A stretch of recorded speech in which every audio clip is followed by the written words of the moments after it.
আমার নাম আসিফ। আমি খুবই দরিদ্র এবং হতদরিদ্র পরিবারের একটি সন্তান। আমরা মোট ৪ ভাই। ৪ ভাইয়ের ভিতরে আমি হচ্ছি মেঝো। অনেক কষ্ট করে ছোটবেলা থেকেই আমাকে বড় হতে হয়েছে। কারণ আমার বাবা ছিল বেশ দরিদ্র। আমাদের জমিজমা তেমন ছিল না। এই সকলের ভেতরে আমাকে খুব কষ্ট করেই পড়ালেখা করে বড় হতে হয়েছে। আমার বয়স যখন ৯ বছর, তখন আব্বা আমাকে মাদ্রাসায় পড়ানোর সিদ্ধান্ত নিলেন। এর আগে আমি আমাদের প্রাইমারি স্কুলে পড়াশোনা করতাম। আমার আব্বা চেয়েছিলেন যে আমি যেন মাদ্রাসায় পড়ি, কারণ ছোটবেলা থেকেই আমার কণ্ঠ ভালো ছিল এবং আমার চেহারাও খুব দুর্দান্ত ছিল। সেজন্য তিনি বলতেন যে তোর মুখে নুরানি চেহারা খুব ভালো মানাবে এবং তুই হাফেজ হলে অনেক উন্নতি করতে পারবি। এটাই আমার আব্বাজান বলতেন।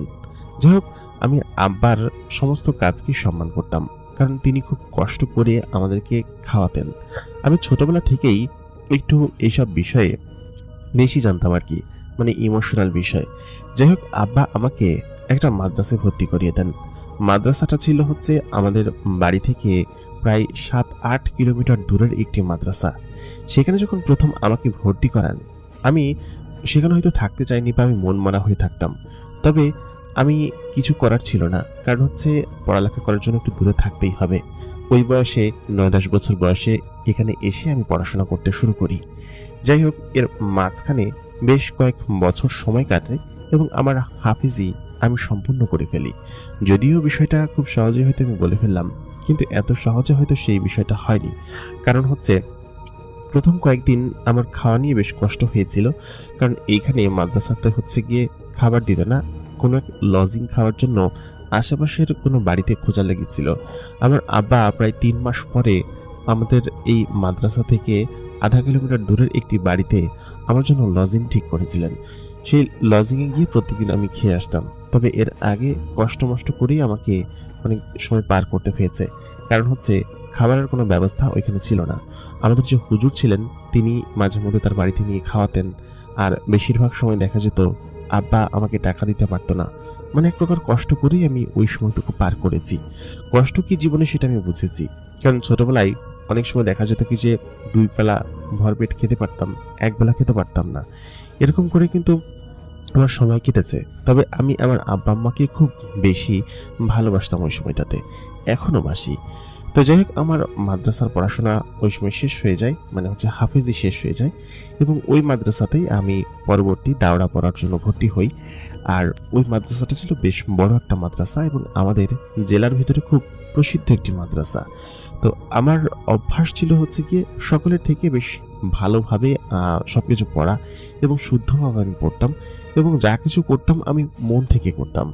আমাদের হুজুর, বড় হুজুর এবং ছোট জুনিয়র যেসব হুজুর ছিল, তারা সকলে আমাকে বেশ পছন্দ করতেন, কারণ আমার কণ্ঠস্বর ছিল খুব অমায়িক, সুন্দর, এবং আমার তিলাওয়াত ওনারা খুব পছন্দ করতেন। তো একদিন আমাকে হুজুর ডেকে বললেন যে, আসিফ, তোকে তো এক জায়গা যেতে হবে। তো আমি বললাম যে, হুজুর কোথায়? তো তিনি তখন বললেন যে, তোকে সঙ্গে করে আমরা একটু নদীর ওই পাড়ে যাব। আমি বললাম যে, নদীর ওই পাড়ে কোনো অনুষ্ঠান আছে? তো তিনি বললেন যে, অনুষ্ঠান বলতে একটা মরা বাড়ি আছে, সেখানে খতম দিতে হবে। আসলে আমি তোকে বলতাম না, এটা হচ্ছে গিয়ে আমার এক আত্মীয়র বাবা মারা গিয়েছে, তো সেখানে হচ্ছে খতম দিতে হবে। আর ওনার ছেলেরা হয়তো ঢাকা থাকে, আসতে আসতে সময় লাগবে। ওনারা বলেছে যে হাফেজ ডেকে কয়েকটা খতম দেওয়ার জন্য। তো আমি তো যাচ্ছি, সঙ্গে তুই যাবি, আর আরও ৩ জন ছাত্রকে আমি নিয়ে যাচ্ছি। মোট ৫ জন ছাত্র যাবে। তো সব মিলিয়ে ওইখানে গিয়ে মোট ২-৩টা খতম দিতে হবে। তো আমি বললাম কি যে, হুজুর হয়ে যাবে, তবে আরও ২-১ জন ছাত্র নিলে ভালো হতো। তো হুজুর বলল, আচ্ছা ঠিক আছে, তুই যেটা ভালো মনে করিস। হুজুর আমাকে সবসময় আমার কথা শুনতেন, আমাকে সমীহ করতেন বা আমাকে আদর স্নেহ করতেন, সবই করতেন। তারপর আমি হুজুরের সঙ্গে সেখানে গেলাম। নদীর ওই পাড়ে ছিল। তো নদীর ওই পাড়ের জায়গাটা আমার বেশ শুনশান, হিন্দুয়ানি এলাকা আছে। তো হিন্দুয়ানি এলাকার ভিতরেই হচ্ছে গিয়ে ওই মরা বাড়িটি। তো আমরা সেখানে গেলাম। বিকাল গেলাম। বিকালের দিকে গিয়ে মরিচুরি দুপুরের দিকে। তো বিকাল গিয়ে আমি তখন হচ্ছে গিয়ে কোরআন শরীফ আমরা পড়লাম প্রায় রাত ১০টা পর্যন্ত। প্রায় আমরা ৮ জন ছাত্র ১০টা পর্যন্ত পর ৩ খতম দিলাম আর কি। তো ৩ খতম দেওয়ার পর তারপর হচ্ছে গিয়ে ওনারা তো ওনাদের ছেলে টেলে আসলো, তারপর দাফন কাফন করবে। তো যাই হোক, আমরা আমাদের যতটুকু কাজ ছিল হুজুর আমাকে বললেন যে তোরা তাহলে চলে যা, আমি পরে আসছি। তো আমি বললাম যে আচ্ছা ঠিক আছে, আমি তাহলে আমার ওদেরকে নিয়ে যাচ্ছি। আর ওদের ভিতরে সব থেকে সিনিয়র ছিলাম হচ্ছে আমি, আর আমার এক বন্ধু ছিল, আর বাকি সব ছিল হচ্ছে জুনিয়র। তো আমরা সকালে আসতেছিলাম, তখন রাত প্রায় 11টা বাজে। ওইখান থেকে ওরা আবার খাওয়া দাওয়ার ব্যবস্থা করেছিল আমাদের জন্য। এই খারাপ পরিস্থিতির মধ্যে ওরা আমাদের জন্য খাওয়া দাওয়ার ব্যবস্থা করেছে, যা খেয়ে দিয়ে অনেক পেট টেট ভরে গিয়েছে। তো আমরা যেখান দিয়ে আসতাম ওইখানে আবার নদী পার হয়ে আসতে হবে, ওখানে কোনো ব্রিজ ছিল না ওই সময়টাতে। তো ব্রিজ পার হয়ে আমি আসছিলাম, আমাদের সকলের পাঞ্জাবি পরা, মাথায় টুপি। তো এই পারে এসে আমরা আসলে কোনো ভ্যান পেলাম না। এই পার থেকে আমাদের মাদ্রাসাটা কাছেই, মাত্র 1.5 থেকে 2 কিলোমিটার হবে। হেঁটে গেলে হয়তো খুব বেশি দূরে না। তো ওরা সকলে বলল যে একে তো জ্যোৎস্না রাত, তারপর আবার এতগুলো মানুষ আছি আমরা, সেহেতু ভ্যান না পাওয়াই ভালো, চল আমরা হেঁটে যাই। হেঁটে গেলে অনেকদিন তো এরকমভাবে বের হই না। আমি বললাম যে হ্যাঁ ঠিক আছে, ভালো হবে, মজা হবে। তো আমরা যে রাস্তা ধরে আসছিলাম সেই রাস্তাটা ছিল খুবই শুনশান এবং নীরব একটা রাস্তা। এমনিতেও ওই সময়টাতে গ্রামের রাস্তায় খুব বেশি মানুষজন থাকতো না। আর রাত তখন 11:30টার বেশি বেজে গিয়েছিল, প্রায় 12টা। তো আমি তখন আসতেছিলাম। তো ছোট ভাই যারা ছিল ওরা আবার একটু রাত্রেবেলা ভয় পাচ্ছিল। তো ওরা বললো কি যে ভাই ভয় লাগতেছে। তারপর বললাম তোরা সামনে যা, আমি পেছনে আছি, আমি আর আমার বন্ধু আমরা দুজন পেছনে আছি, তোরা সামনে দিয়ে হাঁট। তো ছোট ভাই ওরা সামনে দিয়ে হাঁটতেছে। তো এক ছোট ভাই বলে উঠলো যে ভাই তুমি এক কাজ করো, একটু কোরআন শরীফ তিলাওয়াত করো, আয়াতুল কুরসি পড়ো, তাহলে হয়তো কোনো ভূত টুত আসবে না। তাই বললাম যে ভূত এমনিতেও আসবে না, তোরা চল। তো যাক ওরা এক প্রকার রিকোয়েস্ট করতে লাগছো, ভাই তুমি না বলো, তোমার কণ্ঠ খুব সুন্দর, খুব ভালো লাগে তোমার কণ্ঠ শুনতে। তো আমি বললাম যে আচ্ছা ঠিক আছে তোমরা চলো, আমি তাহলে আয়াতুল কুরসি আমি পড়ছি। তো সেই মুহূর্তে আমি তখন হচ্ছে খুব কণ্ঠ ছেড়ে দিয়ে আয়াতুল কুরসি তেলাওয়াত করতে শুরু করি। আমি খুব সুন্দর কণ্ঠ আমার, সেটা ওরা সবাই জানে, এবং খুব সুন্দরভাবে আমি গলা ছেড়ে তখন তিলাওয়াত করতে শুরু করি। তো একটা পর্যায়ে অনেকটা পথ যখন তিলাওয়াত করা শুরু করি, আমি খেয়াল করলাম যে একটা রাস্তার মধ্যে আসার সময় ওইখানে বেশ ঘন এবং শুনশান জায়গা আছে, চারিদিকটাই বাতাস খুব জোরে বইতে লাগলো। এমনিতেও ওই জায়গাটা একটু ফাঁকা, জোরে বাতাস বইতেই পারে, কিন্তু এমন জোরে বাতাস হচ্ছিল যেন গাছপালা ভেঙে নিয়ে যাচ্ছে, এরকম একটা অবস্থা। তো আমি তাহলে কিছু পড়া থামিয়ে দিলাম। থামিয়ে কয়েক সেকেন্ডের মধ্যেই বাতাসটা থেমে গেল। আমি বুঝতে পারছিলাম যে এরকমটা হচ্ছে কিসের জন্য। তো ঠিক সেই মুহূর্তে আমি বললাম যে তাড়াতাড়ি চলো। ছোট দুজন ভাই ছিল, তারা ভয় পাচ্ছিল। আমি তাদেরকে নিয়ে দ্রুত মাদ্রাসার দিকে চলে আসলাম, এবং কিছুক্ষণ পরে মাদ্রাসায় এসে যখন তাদেরকে বললাম তোমরা ভেতরে যাও, ওরা কেন যেন ভয় পাচ্ছিল। আশেপাশে কিছু কুকুর ছিল যারা কিনা রাস্তার ওইদিকে ঘেউ ঘেউ করছিল, এবং কেমন যেন সকল প্রাণীগুলো একটু অন্যরকম করছিল। আমি তখন বুঝতে পারলাম না ওরা কুকুরের ডাক শুনি মূলত ভয় পাচ্ছিল। আমি তখন বললাম যাও তোমরা ভিতরে যাও।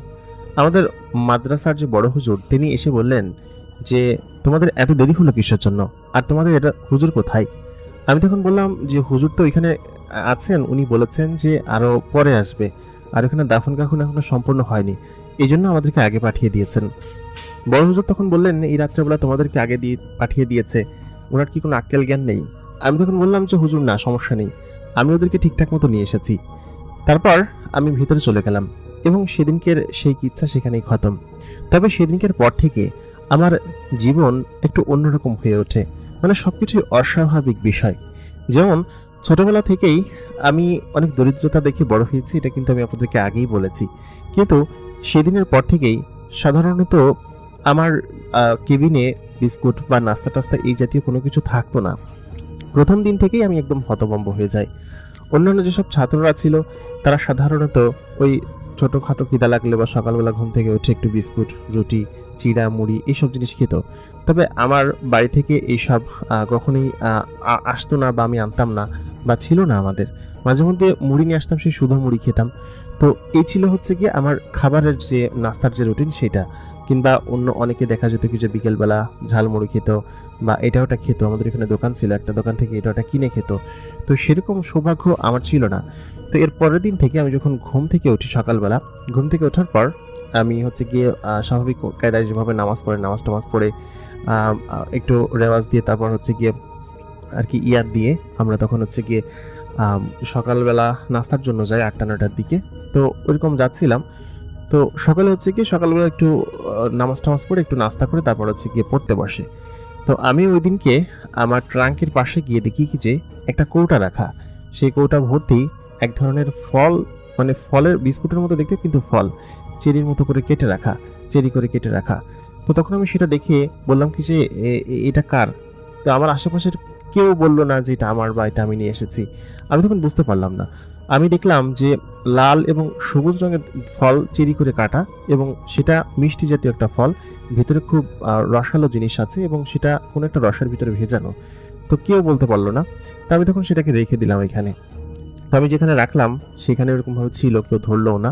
তো এরকম করে একদিন সময় গেল। আমি ঠিক পরের দিন দেখলাম আমার ট্রাঙ্কের পাশে আরেকটা কৌটা রাখা, আর আগের কৌটা তো আছেই, সেই কৌটার ভিতরে বাদাম ভরা আর কি, একদম খোসা ছাড়ানো বাদাম ভিতরে ভরা। তো আমি আবার জিজ্ঞেস করলাম যে এটা কার? তো কেউ কোনো কিছু বলছিল না যে এটা কার, বা বলতেছে যে না এটা আমাদের না, আমার কারণ না।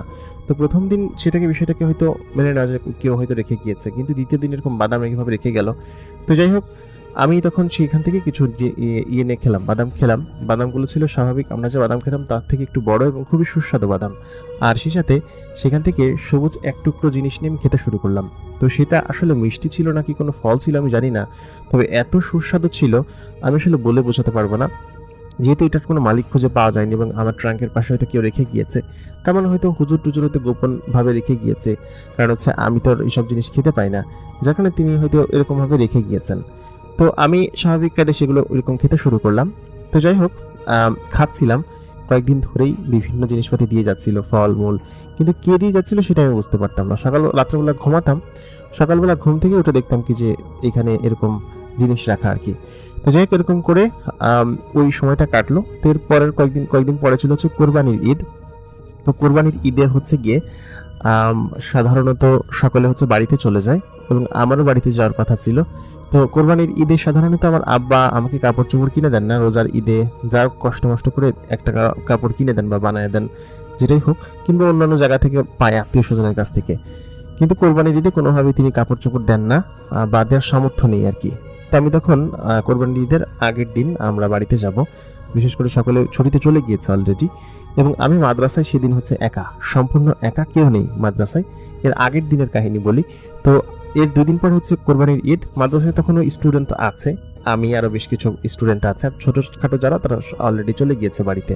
তো মাদ্রাসার একটা ইউনিটের দায়িত্ব আমার উপরে ছিল, যেহেতু আমি এখানকার বড় ভাই, যারা হাফিজি পড়তো তাদের সকল আমি নিতাম। পাশাপাশি রুমের সকল দায়িত্ব ছিল আমার কাছে, চাবি ছিল আমার কাছে, আর আমি দাওরা পড়তাম, তো আমার কাছে দায়িত্ব দিয়ে রেখেছিল। তো যাই হোক, মাদ্রাসার হাফেজিয়া শাখার সকলে চলে গিয়েছে, আর আমি তো এখানে অনেক বছর ধরে পড়াশোনা করছি, সেটা আমার একটা অন্যরকম জানাশোনা, হুজুরদের অন্যরকম একটা বিশ্বাস আছে। তো হুজুর পুরো ওই ইউনিটের মাদ্রাসার আমার চাবি আমার কাছে দিয়ে ওনারা সকলে চলে গেছে। বললো যে তুই তো দেরি করে যাবি, তাহলে তুই আগামীকালকে তালা টালা দিয়ে চলে যাস, ঠিক আছে? তো আমি বললাম যে আচ্ছা ঠিক আছে, চলে যাব। তো আগের দিন 2 দিন আগে আমি হচ্ছে গিয়ে, তখন মাদ্রাসায় কয়েকজন ছাত্র ছিল, তো আমি তখন ঘুমাইছি। তো ঘুমানোর পরে রাত্রেবেলা তো ওই সময় পড়াশোনা থাকে না, বড় হুজুর চলে গেছে, এখন শুধু ওই এক ক্যাশিয়ার হুজুর আছেন, তো উনিও কালকে চলে যাবেন। তো আমি আমার রুমে ঘুমাইছি, আমার পুরো ফ্লোরে কেউ নাই, আমি একা পাশের ফ্লোরে আছে। তো তখন আমি অর্ধেক রাত্রে আমার ঘুম ভাঙলো। ঘুম ভাঙার পরে আমি আশ্চর্য হয়ে খেয়াল করলাম যে একটা আলোকিত বস্তু আমার রুম থেকে বের হয়ে যাচ্ছে, এবং জানলা দিয়ে খুব দ্রুত বের হয়ে গেল। তখন আমি লাফতে উঠলাম।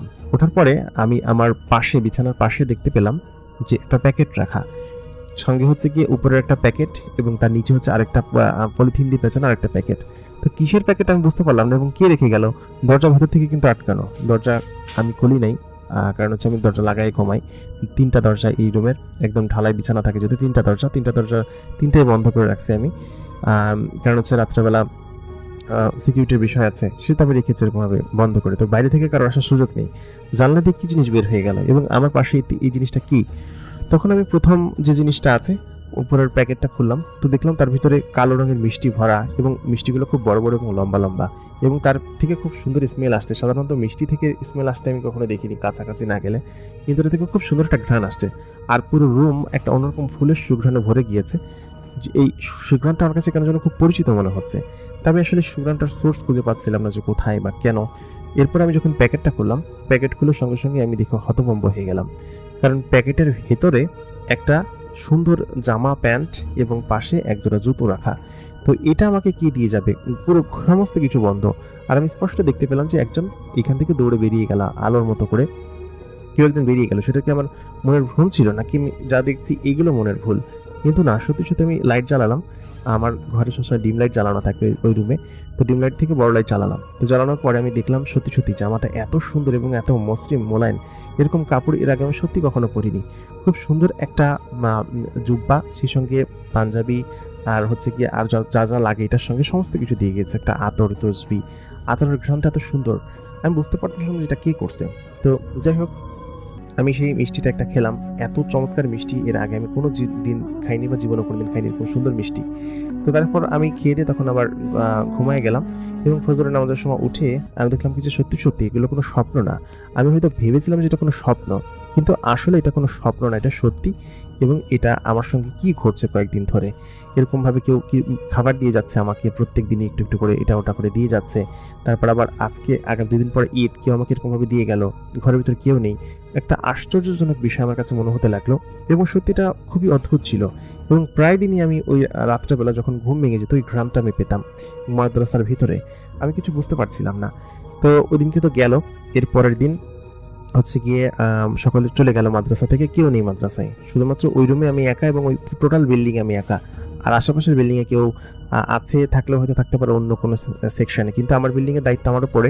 আর এই সমস্ত কিছু ইয়ে করে আমি চলে যাব। তো সন্ধ্যার দিকে হচ্ছে গিয়ে আমি ভাবলাম যে আজকে না যাই, কারণ হচ্ছে মাদ্রাসায় আমার একা থাকতে খুব ভালো লাগে। আর আজকে গিয়েও বা কী করবো বাড়িতে। ভাবলাম যে কোরবানির ঈদ যেহেতু, আমি ঈদের আগের দিনই যাব। কালকে এবং তার পরের দিন হচ্ছে ঈদ ছিল। তো ওই দিনকে আমি ভাবলাম মাদ্রাসায় থাকি। মাদ্রাসা পুরো শুনশান, কেউ নেই। তো ওই দিনকে রাত্রেবেলা আমার কেন যেন ঘুম আসতেছিল না। মূলত ওই বিষয়গুলো ভেবেই ঘুম আসতেছিল না যে ভিতরে কি আসতে পারে। আমার ভয় লাগতো না ওরকমটা, কিন্তু একটু একটু ভয় লাগছিল কেন যেন। পুরো মাদ্রাসায় কেউ নেই, তবে আশেপাশের বিল্ডিংয়ে আছে সেটা জানি। তো যাক, আমি সেদিনকে আমার যেদিনকে ঘুম আসতো না বা রাত্রে আমি একা থাকতাম, ওই দিনকে আমি কোরআন শরীফ তিলাওয়াত করতাম। আমি মাঝে মধ্যে কোরআন শরীফ তিলাওয়াত করি রাত্রেবেলা। তো আমি ওদিনকে কোরআন শরীফ তিলাওয়াত করতে শুরু করলাম।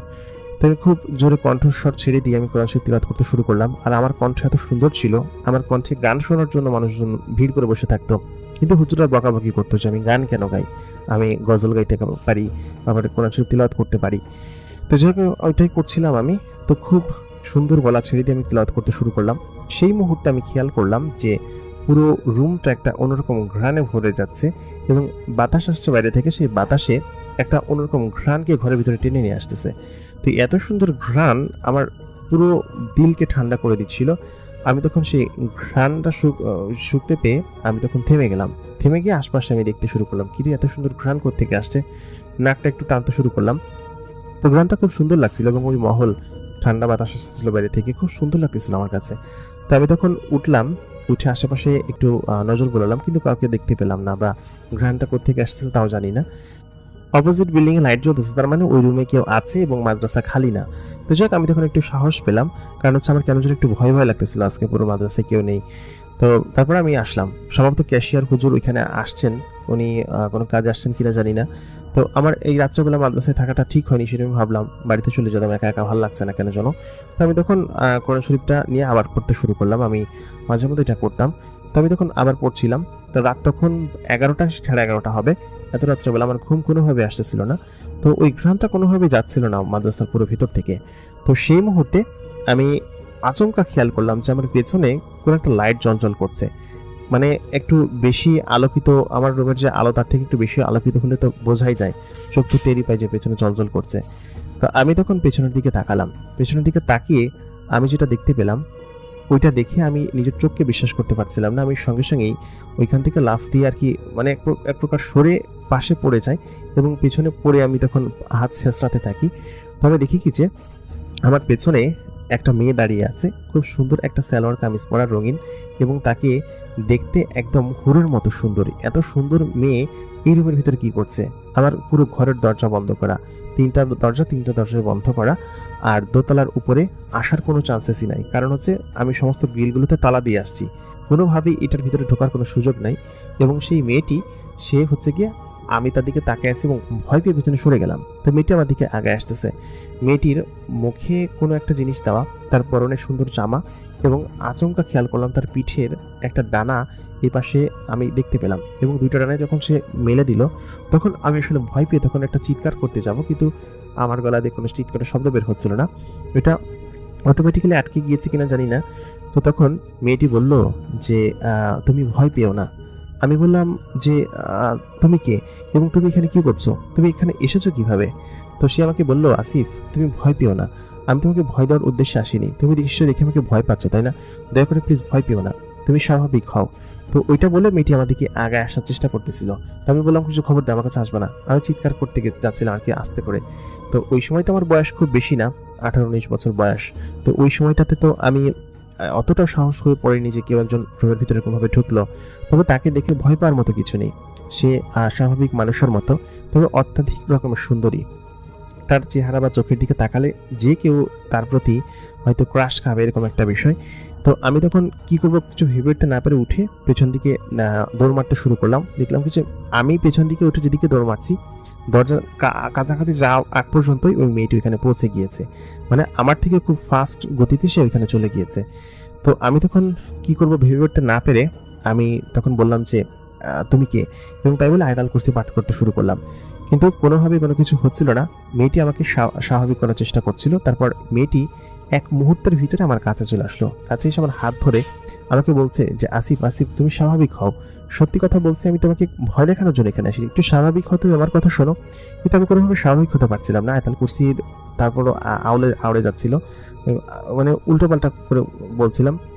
তো সেই মুহূর্তে আমি আসলে সেন্সলেস হয়ে পড়ি, এবং আমার তখন সেন্স ছিল না। তো কতক্ষণ পরে আমার সেন্স ফিরে আমি জানি না। আমি প্রায় তখন ঘুম থেকে উঠে দেখি কি যে মেয়েটি তখনও সেখানে বসে আছে, এবং আমি মেয়েটির কোলে মাথা রেখে শুয়ে আছি, এবং মেয়েটি আমার মাথায় হাত বুলিয়ে দিচ্ছে।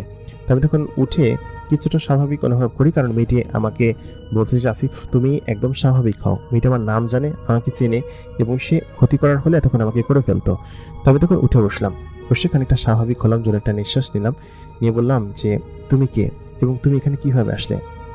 তো তারপর সেই মেয়েটি বলল যে আমার নাম জান্নাত, আমি একটা মানুষ না, আমি একটা পরী, আমি আমার পরীর জগৎ থেকে এসেছি, পরিস্থান থেকে। তখন এই কথা শোনার পর আমি নিজের কানকে যেন বিশ্বাস করতে পারছিলাম না। আসলেই মেয়েটা পরীর মতো সুন্দর এবং খুব মায়াবতী, তার দিকে তাকালে কেউ চোখ ফেরাতে পারবে না। কিন্তু শুরুতে আমি ভয় পেয়ে গিয়েছি এই কারণে, কারণ পুরো মাদ্রাসায় কেউ নেই। দ্বিতীয়ত হচ্ছে গিয়ে অনেক সময় অনেক পেতনি বা অনেক এরকম কোনো কিছু মাদ্রাসার ভিতরে এসে ক্ষতি করার চেষ্টা করে। তবে তখন সেটাই বললাম তাকে যে তুমি আমার কাছে কি চাচ্ছ বা এখানে কেন এসেছো? মেয়েটা দেখতে একদম আমার বয়সী ছিল, এবং আমার থেকে বড় মনে হবে না, আমার মতোই ছিল আর কি। তো তখন সে বলল যে আসিফ তুমি তো শুরুতে ভয় পেয়ে একদম হয়ে গিয়েছে, আমি তো তোমাকে ভয় দেওয়ার জন্য এখানে আসিনি, বা কয়েকদিন ধরেই তোমাকে ফলো করছি। সেই ফলো করার জন্য আমি তোমার কাছে আসতে চাইনি যে তুমি আমাকে ভয় পাও কিনা দেখে, কিন্তু সেই ভয়টাই যেহেতু তুমি পেলে, তোমাকে আসলে কিভাবে আমি বোঝাবো যে আমি তোমাকে ক্ষতি করতে আসিনি। তখন আমি বললাম যে আচ্ছা ঠিক আছে, আমি বুঝতে পেরেছি যে তুমি আমাকে ক্ষতি করতে আসোনি, কিন্তু আমার কাছে তুমি কেন এসেছো এবং তুমি একটা পরী হয়ে একটা মানুষকে কেন দেখা দিলে? তখন সে পরীটা বলতে লাগলো যে দেখো আসিফ, আমি তোমাকে বেশ কয়েকদিন ধরে ফলো করছি, আর একটা পরী হয়ে তোমার কাছে কেন আসলাম সেই প্রশ্ন তোমার করাটা যৌক্তিক বিষয়, কিন্তু আমি মূলত তোমার কাছে এসেছি তোমাকে পছন্দ হয়েছে সেই জন্য। তুমি এত সুন্দর করে তিলাওয়াত করো কোরআন, যা আমার কাছে খুব ভালো লাগে। আমি নিজেও একজন কোরআনের হাফেজা, আমার কাছে এই কোরআন তেলাওয়াত শুনতে খুব ভালো লাগে। আমি একজন মুসলিম পরিবারের সন্তান এবং মুসলিম পরিবারের জিন। আমি জানি যে এই কোরআনের তিলাওয়াতগুলো আমার কাছে কত ভালো লাগে। তো আমি হচ্ছে তোমার তিলাওয়াত শুনে খুব মুগ্ধ হয়েছি, এবং তোমার এত সুন্দর কণ্ঠ, আমি তোমার কণ্ঠের প্রেমে পড়ে গিয়েছি।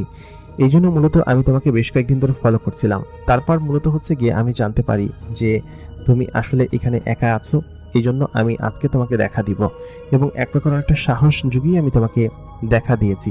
তবে তখন বললাম যে পরীদেরও ভয় লাগে এবং তারাও মানুষকে দেখা দিতে ভয় পায়। তখন সেই পরীটা মানে জান্নাত বলে উঠলো, আমি পরী হয়েছি তো কি হয়েছে, আমার বুঝি কোনো অনুভূতি নেই, আমার বুঝি কোনো ভয়ভীতি নেই? আমাদের মধ্যেও ভয়ভীতি আছে। আল্লাহ তাআলা তোমাদেরকেও সৃষ্টি করেছেন, আমাদেরকেও সৃষ্টি করেছেন। আমরা অদৃশ্য হতে পারি, আমাদের জগৎ ভিন্ন, তাই বলে যে আমরা ভয় পাবো না এরকমটা না। আমাদের মধ্যেও ভয় আছে, ক্ষুধা আছে, ভালোবাসা আছে, সমস্ত কিছু আছে। এই জন্যই তো তোমার প্রতি আমার এত আকর্ষণ বোধ, তোমার কাছে আমি চলে এসেছি তোমার সঙ্গে দেখা করতে। তারপর আমি কিছুটা স্বস্তি নিঃশ্বাস ফেললাম এবং মনে মনে ভাবলাম যে না, এই পরীটা ক্ষতি করার হলে এতক্ষণ আমাকে করে ফেলতো। আমি তখন বললাম যে আমি সত্যি বিশ্বাস করতে পারছি না যে তুমি একটা পরী এবং আমাকে তুমি দেখা দিয়েছো, কিন্তু তুমি তো অনেক সুন্দর, আমার মতো এরকম একটা ছেলে। তখন জান্নাত বলে উঠলো, আমি সুন্দর কি বলেছে, আমার থেকেও অনেক সুন্দর পরী এই পরীর জগতে আছে, আমি তো মোটামুটি সুন্দর। আমি তখন বললাম, তোমার থেকেও সুন্দর যদি থেকে থাকে তাহলে তারা কত সুন্দর? তখন জান্নাত বলল, জানি না, তবে আমি এতটা সুন্দরী না। আমি বললাম যে না, তুমি অনেক সুন্দর, আর তোমার নামটা আমার খুব পছন্দ হয়েছে। জান্নাত নামের আমার এক বান্ধবী ছিল, তাকে আমি পছন্দ করতাম, কিন্তু সে অন্য মাদ্রাসায় চলে যাওয়ার কারণে আমি তার সঙ্গে আর যোগাযোগ করতে পারিনি। আর আমি তো মাদ্রাসা থেকে সেখানেও যেতে পারবো না। যাই হোক, জান্নাত এর সঙ্গে আমার শেষ কথা হয়েছে যখন আমি মাদ্রাসা ইয়ে করতাম আর কি, যখন আমি হাফিজি পড়তাম, তারপরে তো আমি দাওরা ভর্তি হয়ে যাই। তো এর পরবর্তী সময় হচ্ছে গিয়ে ও চলে যাওয়ার পরে আমার ও মন থেকে ও মুছে গিয়েছে। তো তখন ও বললো যে জান্নাত কি খুব সুন্দর ছিল? আমি বললাম যে না, তোমার থেকে সুন্দর না, তুমি অনেক সুন্দরী, তবে আমার কণ্ঠ তোমার পছন্দ হলো, তুমি আমাকে দেখা দিয়ে দিলে, এটা আমি না সত্যি বিশ্বাস করতে পারছি না। তখন পরীটা বলল যে আমি জানি যে তুমি বিশ্বাস করতে পারছো না, কিন্তু আসলে কিভাবে তোমাকে আমি পেয়েছি সেটা আমি তোমাকে বলি। তোমার কি মনে আছে সেদিন রাত্রেবেলা যখন তুমি ওই রাস্তা ধরে আসছিলে, আচমকা আশেপাশে বাতাস বইতে লাগলো খুব জোরে, তোমরা ভয় পেয়ে চলে এসেছিলে সেখান থেকে? আমি তখন বললাম যে হ্যাঁ, আমার তো মনে আছে। তখন জান্নাত বলল যে আমরা কয়েকজন বন্ধু বান্ধবী মিলে ওইখানে বসেছিলাম, ছোট ভাই মিলে ওইখানে আমরা বসে গল্প করছিলাম। রাত্রেবেলা সাধারণত আমরা বিভিন্ন ঘন জঙ্গল বা বিভিন্ন ভালো জায়গায় গিয়ে গল্প গুজব করি। তো ওই মুহূর্তে যখন তোমরা ওদিক দিয়ে যাচ্ছিলে, তো আমাদের বান্ধবী যারা ছিল এবং আমার কিছু জিন বন্ধু ছিল, পাশাপাশি হচ্ছে গিয়ে আমার ছোট ভাইরা ছিল, তো ওরা তখন তোমাকে দেখে খুব বিরক্ত হয় এবং বিরক্ত হওয়ার ফলে ওরা রেগে যায় এবং রেগে গিয়ে তখন এখানে এক প্রকার বাতাসের সৃষ্টি হয়। তো আমি তখন ওদেরকে থামাই, বললাম কি যে ছেলেটা কত সুন্দর করে কোরআন শরীফ তিলাওয়াত করছে, তোরা রেগে যাচ্ছিস কিসের জন্য? তোরা তখন বলে যে তুমি নাকি আয়াতুল কুরসি পড়তেছ, আয়াতুল কুরসি নাকি ওদের কষ্ট হয় বা ওদের খারাপ লাগে। তো বললাম যে আয়াতুল কুরসিতে খারাপ লাগার কি আছে? তোরা হয়তো খারাপ কোনো কিছু করিস বা খারাপ জিন, সেই জন্য তোদের এরকম খারাপ লাগছে। আয়াতুল কুরসি তো খারাপ জিন ছাড়া ভালো জিনেদের খারাপ লাগার কথা না। তখন ও বললো কি যে জানি না। তো ওরা তখনও এরকম তোমার ক্ষতি করার জন্য আসতে চেয়েছিল, তো আমি তখন ওদেরকে নিষেধ করি। তো নিষেধ করি এই কারণে, আমার কাছে ওই জিনিসটা এত শ্রুতিমধুর লাগছিল যে আমি বলে বোঝাতে পারবো না। ওদের কাছে কেন খারাপ লাগছিল জানি না, তবে আমার কাছে এত চমৎকার, এত ভালো লেগেছে।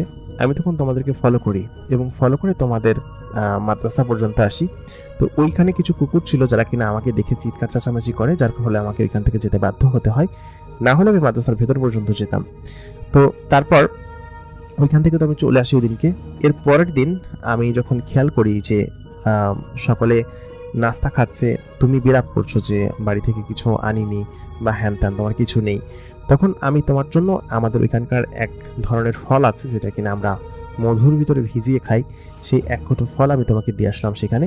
এবং সেই ফল দেখে যখন দেখলাম যে তুমি খাচ্ছ না, তার মানে বোঝা যাচ্ছে যে তুমি অপরিচিত কারো দেওয়া কিছু খাও না। তো সেটা প্রমাণ করার জন্য আমি ভাবলাম যে প্রত্যেকদিন তোমাকে আমি দিয়ে আসবো সেই ফলগুলো। তারপরে আমি তোমাকে এক একদিন এক এক ধরনের খাবার দিয়ে আসতে লাগলাম। তারপর দেখলাম তুমি খেলে, আমার কাছে খুব ভালো লেগেছিল জিনিসটা। এরপর তুমি একদিন বাড়িতে গেলে, তোমার সঙ্গে আমি তোমার বাড়িতে পর্যন্ত গিয়েছিলাম। সেখানে যাওয়ার পর আমি দেখলাম যে তোমার বাবা খুব কষ্ট করে তোমাকে লালন পালন করছে, পাশাপাশি তুমি হচ্ছে গিয়ে বাবার কাছে কাপড় চেয়েছো কিন্তু তোমার বাবা কাপড় দেয়নি। এটা দেখে আমার খুব খারাপ লাগলো যে তোমার বাবার কাছে কাপড় কেনার জন্য কিছু টাকা চেয়েছো এবং বাবা দিতে পারেনি, এবং তুমি খুব মন খারাপ করেছিলে। এই জন্য আমার কাছে খুব খারাপ লেগেছে। তারপর আমি আমাদের এখানকার এক যারা কিনা কাপড় বোনে, তাদেরকে বললাম যে এরকম একটা মাপের তোমরা জামা আমাকে বানিয়ে দাও। তো তারপর সেই জামাটা আমি তোমাকে গিফট করি। সেটা হয়তো তুমি কৌতূহলবশত ট্রাঙ্কের ভিতরে রেখে দিয়েছো যে কার জন্য না কার জন্য, কিন্তু তুমি পড়বে কিনা আমি জানি না। তবে এটা আমি খুব ভালোবেসে তোমার জন্য নিয়ে এসেছি, তোমাকে দিতে পেরে আমি খুব আনন্দিত, কারণ তুমি জিনিসটা পেয়ে একটু হাসি দিয়েছিলে। এই হাসিটাই আমার জন্য অনেক ভালো এবং মূল্যবান হাসি। তো তখন আমি বললাম যে তুমি আমার জন্য এরকমটা কেন করছো বা কেন করলে? পরীটা তখন বলল যে আসলে কি বলবো, আমি তোমার এই তিলাওয়াত শুনে খুব মুগ্ধ হয়েছি এবং তোমার কণ্ঠে তিলাওয়াত শুনতে আমার কাছে খুব ভালো লাগে, কেন জানি না কিন্তু খুব ভালো লাগে। এই জন্যই মূলত তোমাকে আমার এত বেশি ভালো লাগে। তুমি খুব ভালো একটা ছেলে এবং তোমার কণ্ঠ শুনতে আমার কাছে এত দুর্দান্ত লাগে, এই কারণেই মূলত তোমাকে আমি এতটুকু হেল্প করেছি। আর আমি কি বন্ধু হিসেবে তোমাকে এতটুকু হেল্প করতে পারি না? ও তখন বলল, আমি বললাম যে সত্যি তুমি আমাকে বন্ধু ভাবো? পরীটা তখন বলল যে হ্যাঁ, আমার কেন যেন তোমাকে বন্ধু ভাবতে ইচ্ছে করে, তুমি আমার বন্ধু হবে? তাই বললাম কি যে হ্যাঁ, তোমার মতো এরকম সুন্দর একটা মেয়ের সঙ্গে বন্ধুত্ব করতে পারলে আমার খুব ভালো লাগবে। আর তুমি যেহেতু আমাকে বলছো, এত হেল্প করেছো, তোমাকে বন্ধু না ভেবে তো কোনো কিছু করার উপায় নেই। তো যাই হোক, ও ওদিনকে বলল যে আচ্ছা ঠিক আছে, তাহলে তো আমি বেশ খুশি আজকে, আমি বেশ আনন্দিত তুমি তোমার সঙ্গে কথা বলতে পারি। আসলে আমার কাছে মনে হচ্ছে যে আগামীকাল কি ঈদ না, ঈদ যেন আজকেই। ঈদের সাধারণত উদযাপন আমাদের এখানে এরকম ভাবে হয় না, তবুও তোমার সঙ্গে আমি ঈদ উদযাপন করতে চাই। তুমি কি আমাকে তোমাদের সঙ্গে নিবে? তেমন কিছু, সাধারণত মেয়েদেরকে তো ওরকম ভাবে ঈদের হয় না। তারপরে তুমি ঈদের দিন আমার বাড়িতে এসো, আমি তোমাকে সেমাই খাওয়াবো, তারপর ঘুরতে নিয়ে যাব, ঠিক আছে? তো তখন বললো যে আচ্ছা ঠিক আছে। জান্নাত মেয়েটা খুবই চমৎকার মেয়ে। তারপর ঈদের দিন আমি বাড়িতে গেলাম, বাড়িতে গিয়ে আমি জান্নাতের জন্য অপেক্ষা করছিলাম। আমি নামাজ টামাজ পড়ে বের হলাম। তো বের হওয়ার এক পর্যায়ে আমাদের গ্রামের একটা রাস্তা আছে, তো ওইটা হচ্ছে কি ডান সাইডে চলে গেছে। তো ওই দিকে থেকে কে যেন আচমকা আমার হাত টেনে নিয়ে যাচ্ছে, আমি কাউকে দেখতে পাচ্ছি না। খানিকটা সামনে যেতেই আমি খেয়াল করলাম জান্নাত। জান্নাত আমাকে বলতেছে যে মাশাআল্লাহ, তোমাকে খুব সুন্দর লাগতেছে। আর জান্নাত যে জামাটা পরে আসছিল, ওই জামাটাতে ওকে দেখে সত্যি প্রেমে পড়ে যাওয়ার মতো অবস্থা। কারণ এত সুন্দর মেয়ে আর এত সুন্দর জামা দিনের বেলাতে তো আমি দেখিনি। তো তখন আমি হতভম্ব হয়ে দিকে তাকিয়েছিলাম। জান্নাত তখন আমাকে বললো যে কি ব্যাপার, কথা বলছো না কিসের জন্য, কি দেখছো? আমি তখন বললাম তোমার সৌন্দর্য, তুমি এত সুন্দর, আর তুমি কোনো মেকআপ নাও না। ও তখন বললো মেকআপ কি হয়? আমি বললাম এই যে আর্টিফিশিয়াল জিনিসপাতি, তোমার ঠোঁটে লাল লিপস্টিক নিলে হয়তো খুব মানাতো। ও তখন বললো লিপস্টিক কি জিনিস এবং সেটা কিভাবে নেয়? আমি তখন বললাম দাঁড়াও তুমি এখানে। ও বললো কোথায় যাচ্ছ, দাঁড়াও। আমি বললাম দাঁড়াও। তাই বলে আমি ওইখানকার মেলাতে গেলাম, আমাদের ঈদগাহ মাঠে মেলা হয়।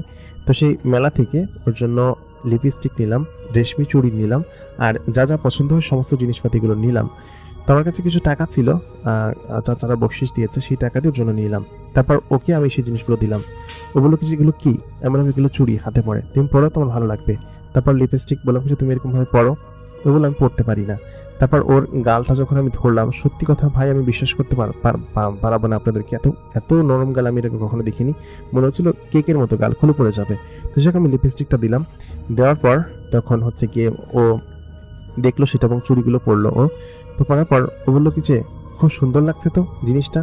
আরো বেশ কিছু জিনিস ওকে দিলাম, ও বললো কি যে জিনিসগুলো তাহলে আমি এখন থেকে ব্যবহার করবো। তো আয়নাতে ও নিজেকে দেখে ও নিজেকে বিশ্বাস করতে পারছিল না যে ওর জিনিসটা কত সুন্দর লাগছে। ও বললো যে আমার কাছে খুব ভালো লেগেছে, চলো তোমার কাছে ঘুরতে নিয়ে যাব। তো আমি বললাম যে কোথায় নিয়ে যাবা? ও বললো কি যে তুমি চলো না আমার সঙ্গে, আজকে ঈদের দিন, তোমাদের তো আজকে কুরবানি দিবে না তাই না? আমি তখন মন খারাপ করে মাথা নিচু করে ফেললাম। ও বললো কি যে আচ্ছা ঠিক আছে, আমি আসলে ভুল হয়ে গিয়েছে, আমি বুঝতে পারিনি, আসলে তোমাদের তো কোরবানি দেওয়ার মতো অবস্থা নেই, আমাকে মাফ করে দাও। আমি তখন বললাম না। ও তখন আমার হাত ধরলো, ওর সেই চুড়িগুলো তখন ঝরঝর করছিল, আমার কাছে এত ভালো লাগছিল, হাত ধরে আমাকে নিয়ে গেল এবং আমি দেখলাম মুহূর্তের ভিতরে আমি মাটি থেকে শূন্যে উঠে গিয়েছি। ও তখন আমাকে বলল যে এই হচ্ছে গিয়ে আমি এখানে আমাদের জগৎ, তোমাকে এখানে নিয়ে এসেছি দেখো। মুহূর্তের ভিতরে আমি অন্য একটা জায়গায় চলে আসলাম। চারিদিকে ফুলের বাগান ছিল, সেখানে একটা ঘর ছিল, আর দূরে একটা নদী দেখা যাচ্ছিল। এত সুন্দর ঘর বাড়ি এর আগে আমি কখনো দেখিনি। দূর দূরান্তে অনেক ছোট ছোট ঘর দেখা যাচ্ছিল এবং খুব সুন্দর একটা সবুজ উপত্যকা, আশেপাশে ফুলের বাগান, ছোট রাস্তা করা। ওগুলো কি যে আমাদের এখানকার জিনের জগৎ এরকমই এবং এখানে আমরা এরকম ভাবে থাকি। আমি বললাম যে তোমরা এখানে এরকম সুন্দর জায়গায় থাকো, সত্যি মার্শাল্লাহ খুব সুন্দর। আমি বললাম যে আমাকে কেমন লাগছে বললে না তো। ও তখন বললো তোমাকে একটা রাজপুত্রের মতো লাগছে। আমি ভাবতে পারিনি যে তোমাকে এত ভালো লাগবে। আচ্ছা আসিফ, তুমি আমাকে কোরআন তেলাওয়াত করে শোনাচ্ছ না কেন? আমি তোমার এটা শোনার জন্য পাগল, তুমি জানো না? আমি বললাম যে হ্যাঁ। তখন সেখানে একটা বেঞ্চের উপর বসলাম, দোলনা টাইপ বেঞ্চে, সেটা নড়াচড়া করে, ও আমার পাশে বসলো। ও বললো এখানে আমি মাঝে মধ্যে বসে থাকি এবং এই ফুলের বাগানের সৌন্দর্য উপভোগ করি, আমার কাছে এত ভালো লাগে বলে বোঝাতে পারবো না। তারপর আমি সেটা ওর সঙ্গে বসে আমি তখন গলা ছেড়ে দিয়ে কোরআন তিলাওয়াত করতে শুরু করলাম। একটা আয়াত বলছিলাম, এত সুন্দর টান ছিল সেই আয়াতে। ও তখন আমাকে বলল তোমার কণ্ঠ এত সুন্দর, সত্যি তোমার কণ্ঠ যত শুনি তত আমি বিবাহিত হয়ে যাই। আমি তখন ওকে বললাম তোমার দিকে আমি যত তাকাই তত যেন আমি তোমার প্রতি একটা অন্যরকম মুগ্ধতায় ডুবে যাই, তুমি এত সুন্দর কেন? ও তখন বলল ধুরো কি যে বলো না, আমি এত সুন্দর থেকে, আমাদের এখানকার জিনরা এত পরীরা এত কত সুন্দর হয়, তুমি আমাকে সুন্দর বলছো, চলো তোমাকে সৌন্দর্য দেখিয়ে নিয়ে আসি আমার এক বান্ধবীর কাছ থেকে, ঠিক আছে? আমি বললাম যে না থাক, তুমি অনেক সুন্দর, আমি তোমার বান্ধবীকে দেখতে চাই না, বা তাদেরকে দেখলেও পছন্দ হবে না। তোমার চেহারা, তোমার শারীরিক গঠন, সৌন্দর্য, তোমার ঠোঁট, নাক, চুল, চোখ সবকিছু এত সুন্দর, আমাকে সত্যি মুগ্ধ করে। ও তখন বললো আসিফ তুমি কিন্তু এবার আমাকে মাইর দিব ধরে এসব উল্টাপাল্টা কথা বললে। আমি বললাম যে না। তারপর আবার আমি একটা গান গাইতে শুরু করলাম। ও তখন বলল, এটা কি? আমি বললাম যে এটা আমাদের এখানকার একটা গান, শোনো। ও তখন সেই গানটা মুগ্ধ হয়ে শুনলো এবং বলল, এত সুন্দর গান, তুমি এত সুন্দর করে গানও গাইতে পারো, সত্যি আমার জানা ছিল না, তোমার কণ্ঠ আসলে খুব সুন্দর, গড গিফটেড একটা বিষয়। আমি বললাম যে না আরে না, কি বলছো? তারপর ও বললো কি যে তোমার ক্ষুধা লেগেছে না, চলো। আমি বললাম যে কোথায় যাব? ও বললো আমাদের বাড়িতে চলো, তোমাকে আজকে একটা জিনিস খাওয়াবো, তুমি খুব সুন্দর, অনেক সুন্দরভাবে তুমি অনুভব করবে। আমি তখন বললাম যে না। তারপর ও আমাকে এক প্রকার জোরজবস্তি করেই টেনে ওর বাড়িতে নিয়ে গেল। ওর বাড়িটা ছিল বিশাল বাড়ি, পাথর দিয়ে তৈরি, সাদা রং করা পুরো বাড়িতে। এত বড় বাড়ি। ওকে দেখে একজন লোক এগিয়ে আসলো, এগিয়ে এসে বলল যে আপামনি, আপনি এত দেরি করে আসছেন, আপনার জন্য সকলে অপেক্ষা করছে। আমি বললাম যে হ্যাঁ, আমাকে বিরক্ত করো না তো, আমার বন্ধুকে আজকে আমি নিয়ে এসেছি, আর খাবার কিছু রেডি করো, ঠিক আছে? ও কিছু খাবার নিয়ে এসো, আমি দেখছি। ও তখন চলে গেল। ও আমাকে নিয়ে ওর কক্ষের বাইরে একটা সুন্দর ফুলের বাগান আছে, সেখানে নিয়ে গেল এবং বললো কি যে দেখো, এটা আমার বাগান। ও এত আগ্রহ নিয়ে সমস্ত কিছু আমাকে দেখাচ্ছিল, ফুলের বাগান, তারপর ওইখানে একটা ফল গাছ ছিল, সেই ফল গাছ থেকে একটা ফল ছিল, সেই ফলটা আমাকে খেতে দিল। ফলটা অনেকটা লাল এবং খুব মিষ্ট ছিল, তো আমি সেই ফলটা খেলাম। এত চমৎকার ছিল। আমার পরনে সেই জুব্বাটা, ওর দেওয়া জুব্বা, জুতা, তারপরে পাগড়ি, সমস্ত কিছু। সাধারণত ঈদের নামাজ শেষ করে আমি বাড়িতে যাই, বাড়ি থেকে সেমাই খেয়ে শুয়ে থাকি আর কি, বা অন্য কোনো কিছু করি না। অন্যান্য সকলে কোরবানি দেয়, কোরবানির মাংস বিকেলবেলা আসলে তখন আমার আম্মা রান্না করে। তো ওইখানে যাওয়ার পর ও তখন বলল যে দেখো, খুব সুন্দর না? তো সমস্ত কিছু দেখাতে লাগলো। তো এক পর্যায়ে আমাকে বলল যে এইখানে তোমাকে আমি রেখে দিব, কি সুন্দর জায়গা, দেখো তুমি এত পছন্দ করেছো, কেউ না এই জায়গার প্রশংসা করে না, শুধুমাত্র তুমি করেছো। তো এত বেশি এক্সাইটেড ছিল। তারপর ও আমাকে খেতে নিয়ে গেল, ওই জিন লোকটা আমাকে ডাক দিল এবং ওকে ডাক দিল। তারপর আমরা খেতে শুরু করলাম। খাওয়া দাওয়ার এক পর্যায়ে আমি দেখলাম যে টেবিল ভর্তি খাবার। তো ওইটা দেখে আমার তখন খুব খারাপ লাগছিল, মানে আমি খেতে খেতে তখন কান্না করে ফেললাম। ও তখন আমাকে বললো যে কি হয়েছে আসিফ, তুমি কান্না করছো কিসের জন্য? আমি তখন বললাম যে কিছু না। ও তখন আমাকে জোর জবস্তি করতে লাগলো, কেন কান্না করছো বলো, তুমি একদমই কান্না করবে না। আমি তখন বললাম যে আমি আমার জীবনে কোনোদিন এত খাবার একসঙ্গে দেখিনি, এই টেবিল ভর্তি খাবার, মানে এত ধরনের খাবার, সত্যি আমি দেখে পাগল হয়ে যাচ্ছিলাম এবং কান্না করলাম। ও তখন বললো যে আহা, কান্না করো না তো, তুমি খাও তো, এত কথা না বলে। তারপর আমি ওকে বললাম যে সত্যি কথা জান্নাত, আমি আমার জীবনে কখনো এরকম খাবার একসঙ্গে আমি দেখিনি, আর দেখবো বা কিভাবে। ছোটবেলা থেকেই এক দুই বেলা খেয়ে আমার জীবন কেটেছে, আর এত কষ্ট করে বড় হয়েছি। আমি সত্যি সত্যি আজকে খুব খুশি, তোমাকে অনেক ধন্যবাদ জান্নাত। তখন ও বলতে লাগলো যে হাই, এত কিছু ভেবো না তো, এখন থেকে সবসময় তুমি এরকম খাবার খেতে পারবে এবং আমি তোমাকে আমার সাথে সবসময় রাখবো। এটা শুনে আমি আরো বেশি ইমোশনাল হয়ে পড়লাম। বললাম যে ছোটবেলায় একটা দিনের কথা আমার মনে পড়ে, আমরা প্রচন্ড ক্ষুধার্ত, বাসায় কোনো চাল নেই, আব্বা বেরিয়েছে দুপুরবেলা খাবার আনার জন্য। রাত 8-9টা বেজে যায়, কোনো খাবারের কোনো খোঁজ খবর নেই। আমরা 4 ভাই বোন তখন খুব কষ্ট করে আম্মার কাছে কান্নাকাটি করতেছে, আম্মা কখন খাবার আসবে, সারাদিন কিছু খাইনি আমরা। আব্বা কোত্থেকে যেন অল্প কয়টা চাল গোছায় নিয়ে আসছে এবং সেটা রান্না করলো। আমরা 4 ভাই বোন খাবার ঘিরে বসে আছি। আব্বা খুব নির্দ্বিধায় সেই আগুনের দিকে তাকায় আছে, আম্মা রান্না করতেছে। খাবার শেষে আম্মা হচ্ছে কি মার গাড়লো, সেই মার আমরা সকলে খেলাম, তারপর ভাত খেলাম তৃপ্তি করে। সেই দিনের কথা এখনো মনে পড়ে, আর আজকেও খাচ্ছি। আমার কাছে খুব কষ্ট হচ্ছে জানো, আমার কোনো ঈদই না এরকম ভাবে আমি কাটাইনি এত ভালোভাবে। তোমাকে অনেক ধন্যবাদ। প্রথম যখন আমাকে বললো যে আমি জানি তোমরা অনেক কষ্ট করে বড় হয়েছ, আমি দেখেছি তোমার আব্বা কত কষ্ট করে তোমাদেরকে লালন পালন করেছে, বা এখন পর্যন্ত তোমাকে কত কিছু করাচ্ছে। তো সব মিলিয়ে আমি এইসব নিয়ে কখনো তুমি ভেবো না, ঠিক আছে? আমি বললাম যে আচ্ছা ঠিক আছে। তারপর আমি খেতে শুরু করলাম। আমি বেশ খুশি ছিলাম সেদিনকে। তো খাওয়া দাওয়া শেষ করার পর এক পর্যায়ে তখন হচ্ছে গিয়ে ও আমাকে নিয়ে ওর রুমে গেল। তো রুমটা এত বেশি বিশাল ছিল, রুমের ভিতরে বড় একটা আয়না ছিল। তো আয়নাকে আমি তখন নিজেকে দেখতে পেলাম আমার এত বড় আয়নায়। তো সত্যি আমি নিজেকে চিনতে পারছিলাম না যেটা আমি নাকি অন্য কেউ। ওর প্রতি আমার এত পরিমাণ মায়া বাড়তে শুরু করলো যে ও আমার জন্য এত কিছু করছে সেই আগে থেকেই। আমার সত্যি খুব খারাপ লাগছিল যে এইরকম জীবন আমি পাবো, সত্যি ভাবতে পারিনি বা এরকমটা আমি করতে পারবো। তো তখন আমি ওর রুমের একটা টেবিলের উপর বসলাম, মানে ওরা ওইটাকে টেবিল বলে কিন্তু দেখতে সোফার মতো। তো বসার পরে বললো কি যে ও আমাকে সমস্ত জিনিস দেখাতে লাগলো, ওর রুমের খাট, পালঙ্ক, তারপরে সোফা, ওর কিছু বই আছে ওদের ভাষায় লেখা, সেই বই দেখাতে লাগলো। তারপর ও কি কি জামা কাপড় পরে সমস্ত জিনিসপাতি দেখাতে লাগলো। ও আমাকে বলল যে, তুমি এসব বিষয় নিয়ে মন খারাপ করো না, তুমি হাসো তো। তারপর ও আমাকে বলল যে, একটা গান শোনাই তোমাকে। ও তখন আমাকে গান শোনাতে লাগলো। ওর গানের গলা এত চমৎকার, এটা নাকি ওদের ওইখানকার গান এবং ওদের ভাষার গান। ওরা ওদের অন্য ভাষায় কথা বলে, কিন্তু আমার ভাষায় ওরা কথা বলতে পারে। যেহেতু ওরা আমাদের এই অঞ্চলেই থাকে, সেহেতু ওরা বাংলা ভাষাও জানে। তো আমি তখন বললাম, মাশাআল্লাহ, তোমার কণ্ঠ খুব সুন্দর।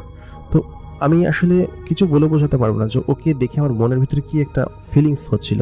তো যাই হোক, সন্ধ্যা পর্যন্ত ওদের এখানে থাকলাম। তারপর ও আমাকে বলল যে, চলো তোমাকে দিয়ে আসি, বাড়িতে তো তোমার বাবা মা অপেক্ষা করছে তোমার জন্য, আর বাড়িতে ফ্যামিলির সঙ্গে সময় কাটাবা, চলো, এখানে তোমাকে রাখা ঠিক হবে না। আমি তখন বললাম, আচ্ছা ঠিক আছে বিকালের তারপর ও বিকালের দিকে আমাকে দিয়ে গেল আমার বাড়ির সামনে। এবং আমি যখন এখানে নামলাম, আচমকা দেখি আমার চাচাতো ভাই দাঁড়ায় আছে। ও তখন দেখে ভূত দেখার মতো চমকে গেল। ও বললো, কিরে তুই মুহূর্তের ভিতরে এখানে কিভাবে আসলি? কারণ চারিদিকে ফাঁকা ছিল, একদম সেকেন্ডের মধ্যে ওর পিছনে আমি চলে আসছি। ও বললো কি যে যে কিভাবে আসলি এখানে? আমি বললাম, আরে চল ভিতরে চল। এক প্রকার তখন আমি ওকে টাটা বাই বাই বললাম। তো ও তখন আমার চোখের সামনে গায়েব হয়ে গেল। আমি বাড়িতে আসলাম, সত্যি আজকে খুব খুশি ছিলাম আর আমার পেটটা ভরা ছিল। তো বাড়িতে এসে দেখি মা মাংস রান্না করেছে, খাবার রান্না করেছে, সমস্ত কিছু।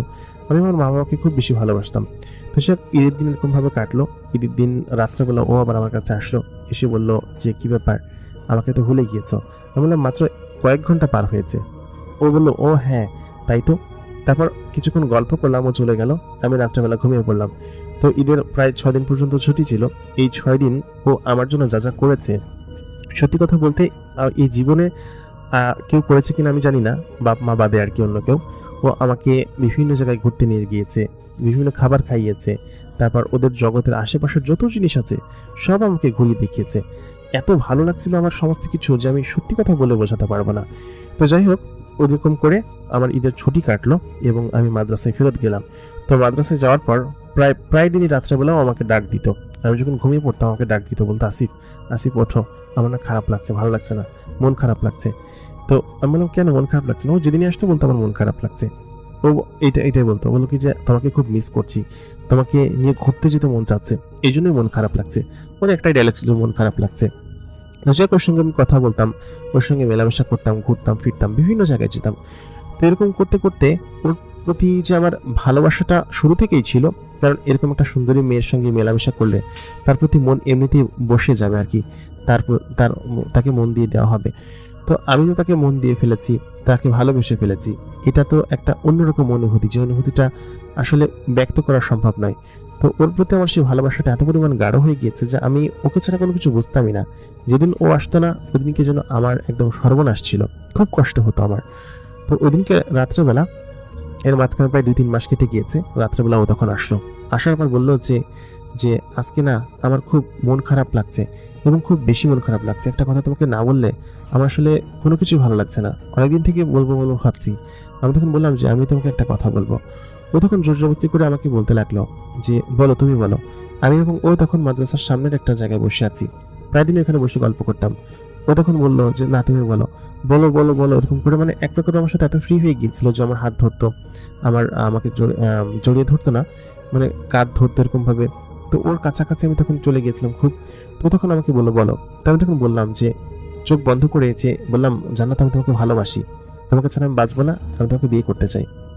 তো কথা বলার পর ও তখন আমাকে জড়িয়ে ধরলো, জড়িয়ে ধরে বললো কি যে এই কথাই আমি তোমাকে বলতে চেয়েছিলাম, যে তুমি আমাকে সহজ করে দিলে, আর আমি জানতাম তুমি আমাকে ভালোবাসো।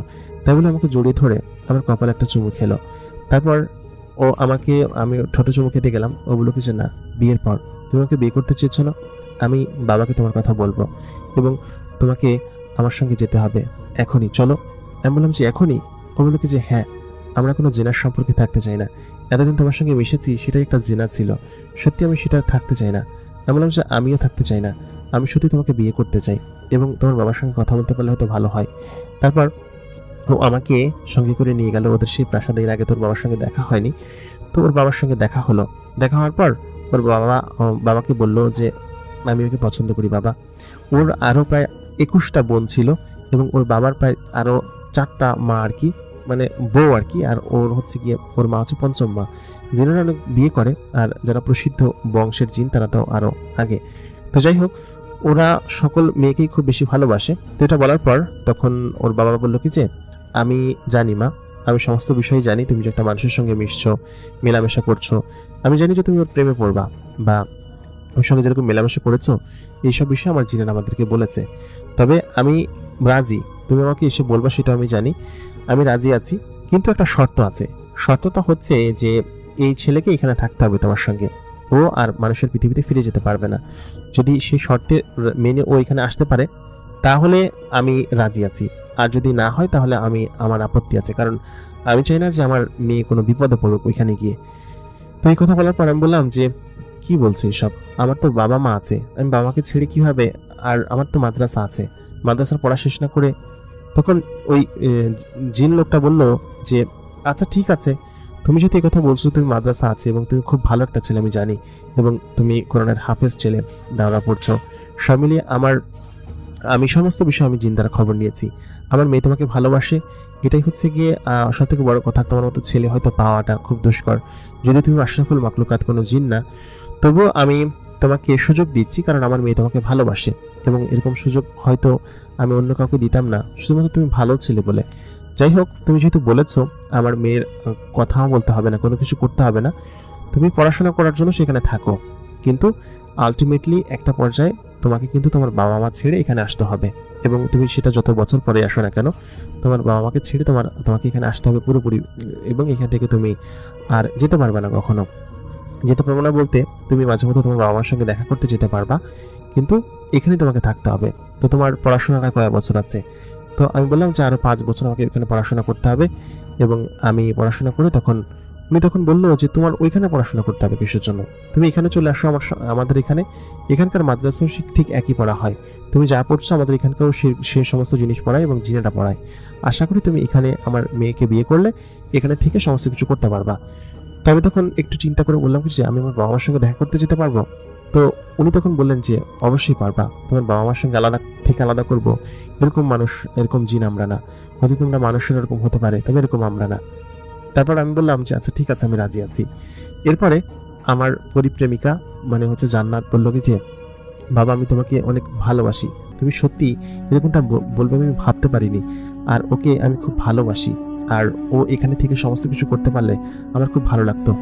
তারপর ওই রাত্রেবেলা একজন জিনকে ডাকা হলো, তিনি মৌলবী, তার মাথায় টুপি পরা, আমাদের দুজনকে পাশাপাশি বসিয়ে আমাদেরকে বিয়ে দেওয়া হলো, এবং আমি এবং জান্নাত প্রথমবারের মতো সেদিনকে এত বেশি খুশি ছিলাম, এবং আমরা প্রথমবারের মতো একসঙ্গে ঘুমালাম, এবং সেদিনকে আমার বাসর হলো জান্নাতের সঙ্গে। তো জান্নাতের এত কাছাকাছি আমি কোনোদিন যাইনি, ওদিনকে গেলাম এবং আমাদের মধ্যে যা হওয়ার তাই হলো আর কি।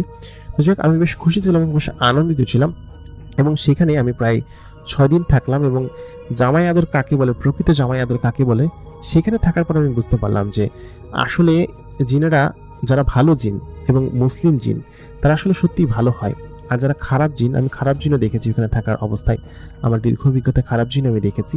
তো যারা খারাপ জিন তারা আসলে খুব খারাপ, তারা মানুষের ক্ষতি করে এবং মানুষকে দেখতে পারে না। তো এরকম কিছু খারাপ জিনের সঙ্গে আমার পরিচয় হয়েছে, যারা কিনা আসলে মানুষকে দেখতে পারে না এবং মানুষের প্রতি তাদের অন্যরকম একটা অনীহা বা অন্যরকম একটা খারাপ ভাবনা আর কি, সেটা খুব ভালোভাবে আমি লক্ষ্য করেছি।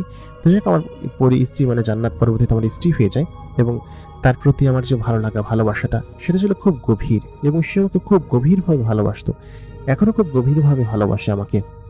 তো এর পরবর্তীতে আমার বিয়ে হয় এখানে, এবং 6 দিন পরে আমি মাদ্রাসায় যাই। তো মাদ্রাসা থেকে আমাকে বলে যে তুমি কোথায় গিয়েছিলে। তা আমি তখন বললাম যে হুজুর, আমি আসলে এখানে থাকতে পারবো না, আমাকে চলে যেতে হবে অন্য জায়গায়, আমি আসলে বিয়ে করেছি, এবং আমি যেখানে বিয়ে করেছি সেখানে আমাকে যেতে হবে, এবং যে মেয়েকে বিয়ে করেছি সেই মেয়ের বাবা হচ্ছে কি তার মাদ্রাসা আমাকে পড়ার সুযোগ করে দিয়েছে, এবং আমি শহরে যাবো আর কি। তো কথা বলার পর হুজুর আমাকে প্রথমে বলে যে এখন আর তো কিছু বলার থাকে না, তুমি যেহেতু বিয়ে করেছো তোমার স্ত্রীর সঙ্গে, সেখানে তোমাকে যেতে হবে, তবে আমি অনুরোধ করবো এখানে থেকে যেতে। আমি বললাম হুজুর বেয়াদবি মাফ করবেন, আসলে আমাকে সেখানে যেতে হবে। তো উনি আমাকে জিজ্ঞেস করছেন যে কোথায় সেটা, তা আমি সেটা বলিনি, আমি বললাম যে হুজুর আমি সেটা বলতে পারবো না, আমাকে মাফ করবেন। তারপর সেখান থেকে আমি 1 সপ্তাহ পরে চলে আসি, এবং আমি আমার আব্বা আম্মাকে এখন পর্যন্ত বলিনি যে আমি কোথায় থাকি বা কি করি। যদিও আমার আব্বা কয়েক বছর আগে মারা গিয়েছে, আমার মা এখনো আছে, এবং মায়ের কোনো অভাব নেই এখন, আমি যেখানে আছি এখান থেকে মায়ের কোনো অভাব নেই। অন্যান্য ভাই বোনের যারা আছে মাকে হয়তো ওরকমভাবে দেখেন না, তবে আমার যে ঘর আছে বা আমার যে শরিক আছে সেই শরিকে আমি একটা খুব বড় ঘর তুলেছি। এটা সব সম্ভব হয়েছে আমার যিনি শ্বশুর এবং আমার পরিস্ত্রীর জন্য। আমি সেখানে ঘর তুলেছি এবং সেখানে এত সুন্দর করে ফ্যাসিলিটিস রেখেছি আমার মায়ের জন্য, যে আমার মার কোনো অভাব নেই এখন। অন্যান্য ভাই বোনেরা আমার মাকে দেখুক বা না দেখুক সেটা আমি জানি না। আমার মাকে বলেছি আমি যে আমার তোমার বৌমা একটা পরি এবং তুমি এখানে চলে আসো। তো মা বলে কি যে না, আমি এখানে গিয়ে কী করবো, এখানে তো আমার মতো কেউ নেই, আর আমি এখানে থেকে কি করব। তবে মা মাঝে মধ্যে আমার এখানে আসে, কারণ হচ্ছে তার নাতিকে দেখার জন্য। আমার একটা মেয়ে সন্তান হয়েছে, খুব সুন্দর ফুটফুটে মেয়ে সন্তান, তার নাতিকে দেখার জন্য সেখানে আসে। এবং আমি ওইখানে এখন হচ্ছে গিয়ে জিনেদের ওইখানে আমি শিক্ষকতা করাই, ছোট বাচ্চা জিনেদেরকে আমি পড়াই, আর হচ্ছে গিয়ে ওইখানেই থাকি। এবং আমি মায়ের কাছে আসি, আমার মা যতদিন জীবিত আছে আমি মায়ের কাছে এখানে আসবো নিয়মিত এবং এখানে থাকি। মোটামুটি কায়দায় আমার শ্বশুর মশাই আমাকে যা বলেছিলেন যে তুমি বাবা মায়ের সঙ্গে দেখা করতে যেতে পারবা, কিন্তু কতদিন দেখা করতে পারবো বা কতদিন সেখানে থাকতে হবে বিষয়ে তিনি কিছু বলেননি। তবে বিয়ে দিয়েছে আমরা যেটা ভালো মনে করি সেটা করি, কারণ বিয়ে দেওয়ার পর আমরা আলাদা হয়ে গিয়েছি, আমরা আলাদাভাবে থাকি। আমার প্রপার্টি আছে সেখানে, তারপর হচ্ছে গিয়ে আমার স্ত্রী, সমস্ত কিছু আছে। তো শ্বশুরমশাই যা বলেছিলেন আমি সেটা মান্য করি, কারণ সেখানে থাকি আমি। কিন্তু আমার বাবা মায়ের সঙ্গে আমি এসে 2-3 দিন এরকমভাবে থাকি।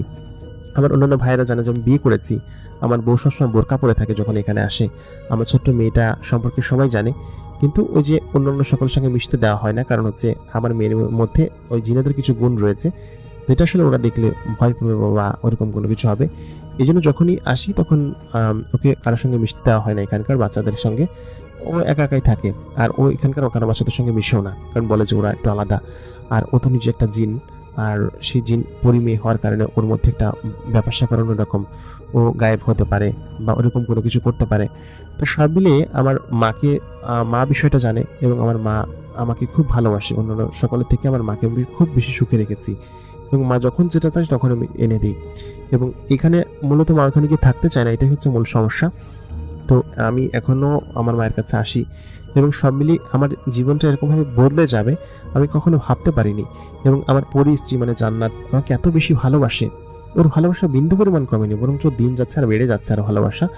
তো কিছুদিন আগে খবর পেলাম যে আমার আরেকটা সন্তান আসতে চলেছে, মানে ও গর্ভবতী। তো এটা জেনে আমি আরও বেশি খুশি ছিলাম। এবং আমাদের সকলের জন্য দোয়া করবেন, আমার পরিবারের জন্য, আমার সন্তানের জন্য, জান্নাতের জন্য দোয়া করবেন, যেন আমরা সুখে শান্তিতে আমার বাকি জীবনটা কাটিয়ে দিতে পারি। যদিও একটা জিনিস ভেবে আমার খুব কষ্ট হয়, সেটা হচ্ছে আমি জান্নাতের সঙ্গে হয়তো খুব বেশি দিন থাকতে পারবো না।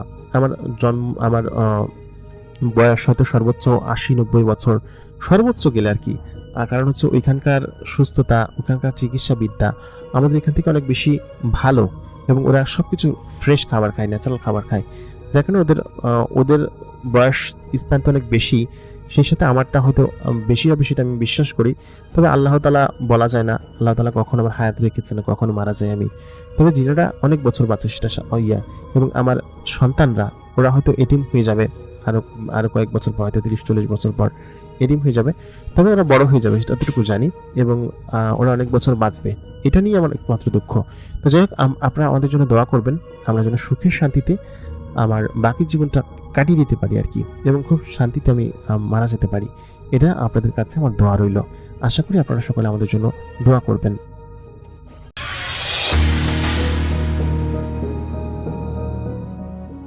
এই ঘটনাটি আমরা যার কাছ থেকে পেয়েছি ওনার নাম আব্দুল আহাদ। ওনার বাসা ঢাকার যাত্রাবাড়ি এলাকার ধলপুরে। যে ঘটনাটি উনি আমাদেরকে পাঠিয়েছেন, এই ঘটনাটির একজন প্রত্যক্ষ সাক্ষী ওনার আপন ছোট চাচা, যার নাম হচ্ছে সাদ্দাম। এই সাদ্দাম চাচার কাছ থেকেই মূলত এই ঘটনাটি উনি পেয়েছেন। ঘটনাটির সময়কাল 2004 কি 5 সাল। ওই সময় এই সাদ্দাম চাচা ওনার খালাবাড়িতে বেড়াতে গিয়েছিলেন। ওনার খালাবাড়ি হচ্ছে ভোলা জেলার বোরহানুদ্দিন উপজেলার বড় মানিকা ইউনিয়নের কোন একটি গ্রামে। সঙ্গত কারণে উনি গ্রামের নামটি প্রকাশ করতে নিষেধ করেছেন, এই কারণে আমরা বলছি না। ওনার খালাতো ভাই বোন মোট 5 জন, 3 জন ভাই 2 জন বোন। এই 3 জন ভাইয়ের মধ্যে সবার ছোট যিনি, তার নাম হচ্ছে নিজামুদ্দিন। এই নিজামুদ্দিন চাচার বয়সও কিন্তু ওই সময়ে এই সাদ্দাম চাচার যেরকম বয়স ছিল, ওই সময় সাদ্দাম চাচার বয়স ছিল 16 কি 17 বছর, আর নিজামুদ্দিন চাচার বয়স সাদ্দাম চাচা থেকে কয়েক বছর কম ছিল আর কি, 15 বছর এরকম একটা বয়স ছিল তার। উনি তো অর্থাৎ সাদ্দাম চাচা তো বেড়াতে গিয়েছেন তার খালা বাড়িতে, আশেপাশে ঘুরছেন, বিভিন্ন জায়গায় যাচ্ছেন। এই যে নিজামুদ্দিন চাচা, উনি কিন্তু কিশোর বয়সী ছেলেপেলেদের যেই ধরনের চঞ্চলতা থাকে এটা ওনার মধ্যে ছিল, তবে এমন দুষ্টু উনি ছিলেন না যে অন্যের গাছ থেকে আম চুরি করে খাওয়া, কাঁঠাল চুরি করে খাওয়া, কলা চুরি করে খাওয়া, এটা সেটা করা, এটা কিন্তু তার বদভ্যাস ছিল না। তবে হ্যাঁ, উনি একটু দুষ্টু প্রকৃতির ছিলেন, তবে এই দুষ্টুমি অন্যের ক্ষতি করে এমনটা না। কিন্তু যখন সাদ্দাম চাচা গিয়েছেন ওখানে, তো দুজন মিলে বেশ ঘোরাঘুরি করছেন। সময়টা কিন্তু শীতকাল। ওই সময়ে শীতকালে যেটা হয়, বিশেষ করে গ্রাম অঞ্চলে সকালবেলা দারুণ একটা আবহাওয়া থাকে। যখন ভোরবেলা কৃষকরা গরু নিয়ে তাদের মাঠে যান, ওই সময় দেখা যায় বিভিন্ন জায়গায় অনেকেই আগুন জ্বালিয়ে তারা শরীরটাকে উষ্ণ করার চেষ্টা করছেন। বিভিন্ন জায়গায় তারা আগুন জ্বালাচ্ছেন, অনেক কুয়াশা পড়ে। তারপরে দেখা যাচ্ছে যে শীতের সময় খেজুর গাছ থেকে গাছিরা খেজুরের রস পেড়ে আনছে। এটা কিন্তু গ্রামের দারুণ একটা দৃশ্য শীতকালে। এটা কিন্তু এই সাদ্দাম চাচা খুব এনজয় করতেন।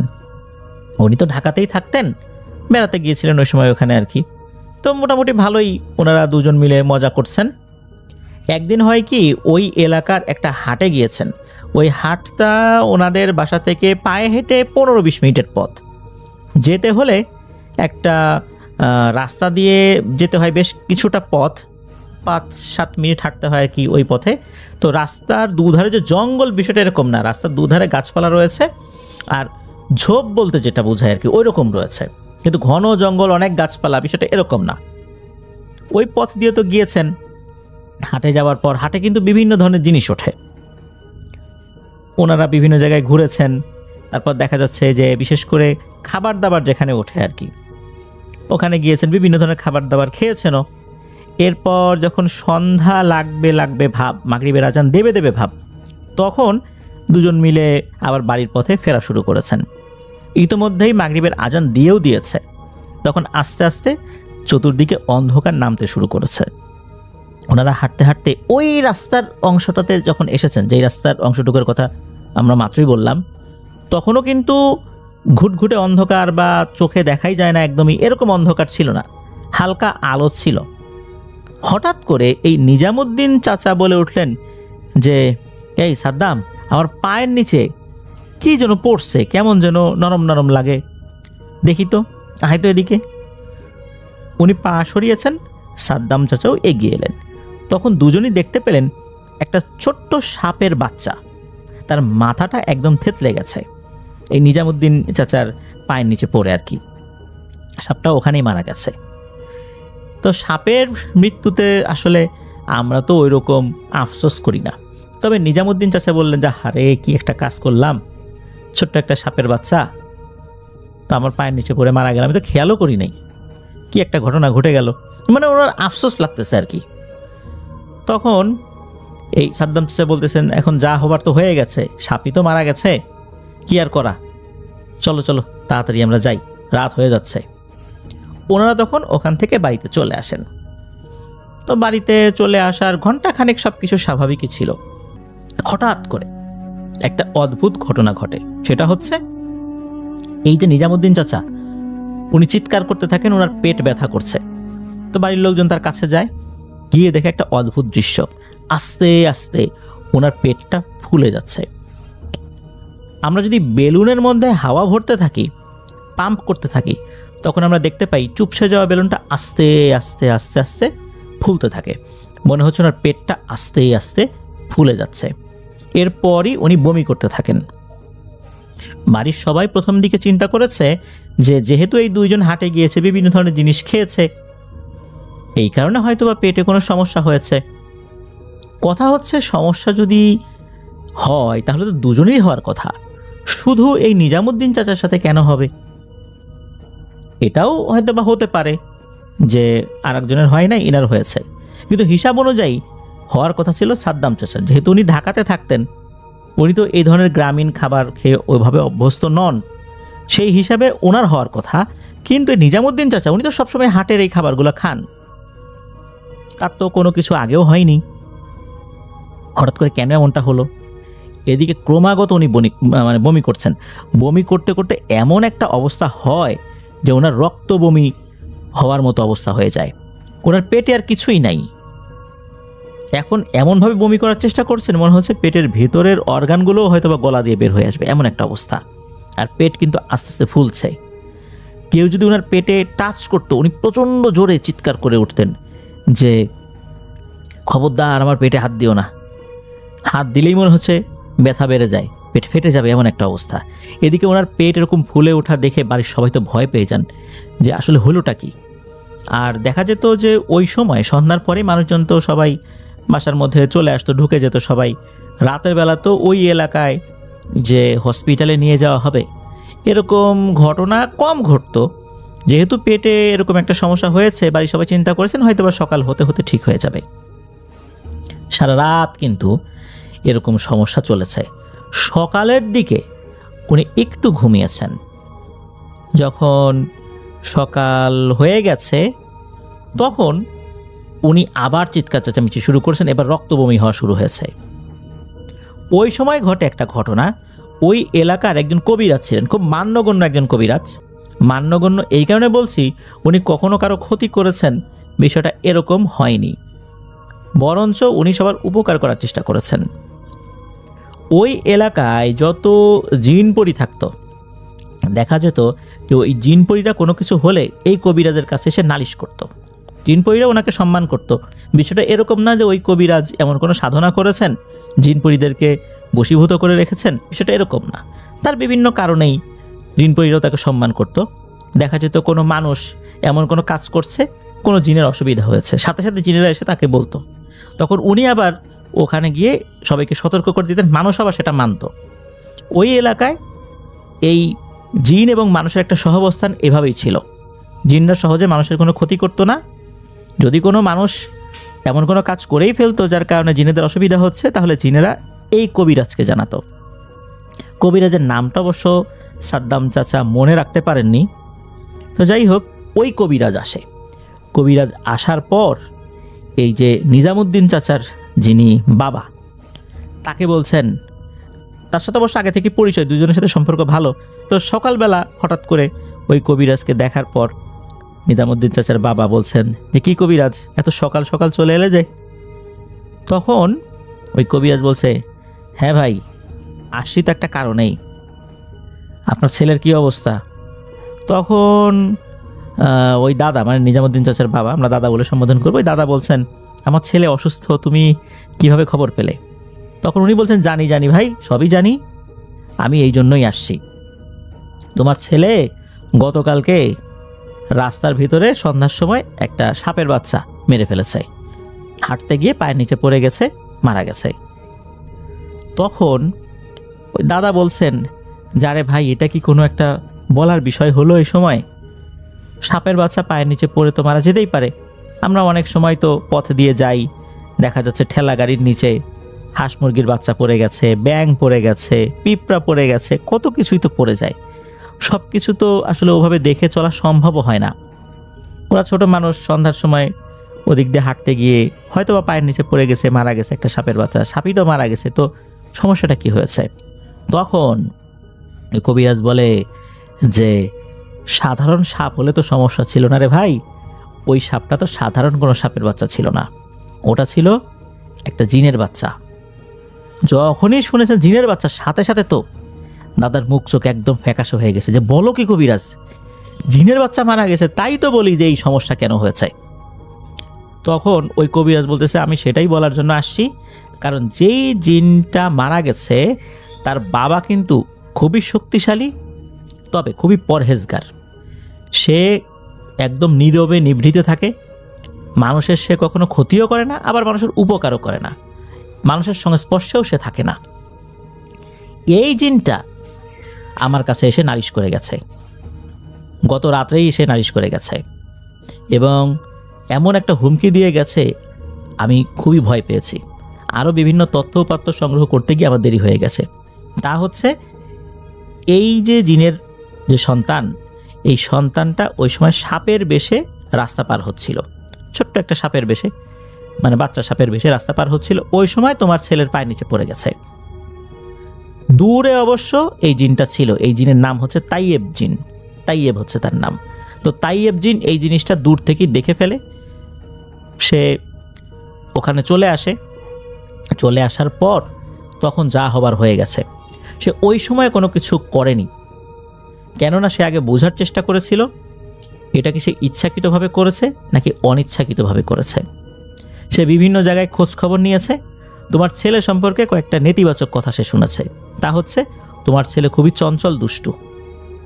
এই জন্য সে আরও বেশি ক্ষিপ্ত হয়েছে। প্রথমত তার সন্তান হারানোর একটা বেদনা তার মনের মধ্যে এসেছে। তার মধ্যে কিন্তু এই বোধ এখন আর কাজ করবে না। সে আমাকে বলে গেছে যে আমি যেন এর মধ্যে না আসি। সে যেভাবে প্রতিশোধ নেওয়ার দরকার সে সেভাবেই প্রতিশোধ নেবে। সে তার সন্তান হারিয়েছে, সে এখন কেসাস করবে, অর্থাৎ খুনের বদলে খুন করবে। এই জন্যই তোমার ছেলেটাকে ও ধরেছে, আসর করেছে। ও কিন্তু সাধারণত কাউকে আসর করে না, তবে এই ধরনের জিনেরা যদি কারো উপর একবার আসর করে বসে তাকে বাঁচানো কিন্তু অত্যন্ত দুরূহ ব্যাপার হয়ে যায়। এখন আমি জানি না কি করতে পারবো, আমি তোমাকে বিষয়টা জানিয়ে গেলাম। তো এই কথা আবার দাদি একটু দূর থেকে শুনেছে।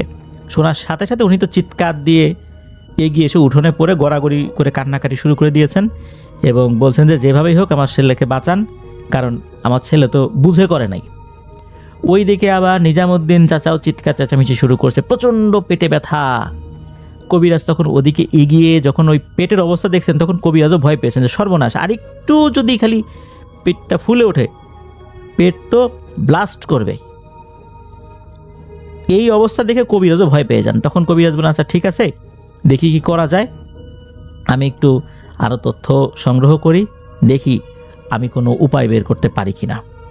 কবিরাজ সন্ধ্যার পর উনি কিছু একটা করবেন বলে জানিয়ে যান। এদিকে সারাদিন কিন্তু এই নিজামুদ্দিন চাচা কিছুই খেতে পারেননি, সমানে বমি করছেন। উনি কিছুই খেতে পারেননি আগের রাতেও, তারপরেও কিন্তু উনি সমানে বমি করেই যাচ্ছেন। এমন একটা ভয়ঙ্কর অবস্থা। এদিকে বমির সাথে রক্তও বের হওয়া শুরু হয়ে গেছে। ওনার শরীরটা কিন্তু অত্যন্ত দুর্বল হয়ে গেছে। বমি করলে কতক্ষণ আর মানুষ স্থির থাকতে পারে, শক্ত থাকতে পারে। নিজামুদ্দিন চাচার অবস্থা কিন্তু খুবই খারাপ হয়ে যাচ্ছে দিনকে দিন, অর্থাৎ আস্তে আস্তে ওনার শরীর অবস্থা খারাপ হয়ে যাচ্ছে। ওনার পেটে ভয়ঙ্কর রকমের ব্যথা অনুভূত হচ্ছে, প্রতি ঘন্টায় মনে হচ্ছে ব্যথা বাড়ছে। এদিকে সন্ধ্যার পরপরই ওই কবিরাজ বাড়িতে চলে আসেন। বাড়িতে চলে আসার পর এদিকে তো আত্মীয় স্বজনদের মধ্যে খবর হয়ে গেছে যে এই নিজামুদ্দিন চাচাকে জিনে ধরেছে, সন্ধ্যার পর কবিরাজ আসবেন। আশেপাশের যেই ঘরবাড়িগুলো ছিল সেখান থেকে প্রতিবেশীরাও ওই উঠানের উপর চলে আসে দেখার জন্য যে ঘটনাটা কিভাবে হচ্ছে বা কোন দিকে ঘটনাটা মোড় নেয় আর কি।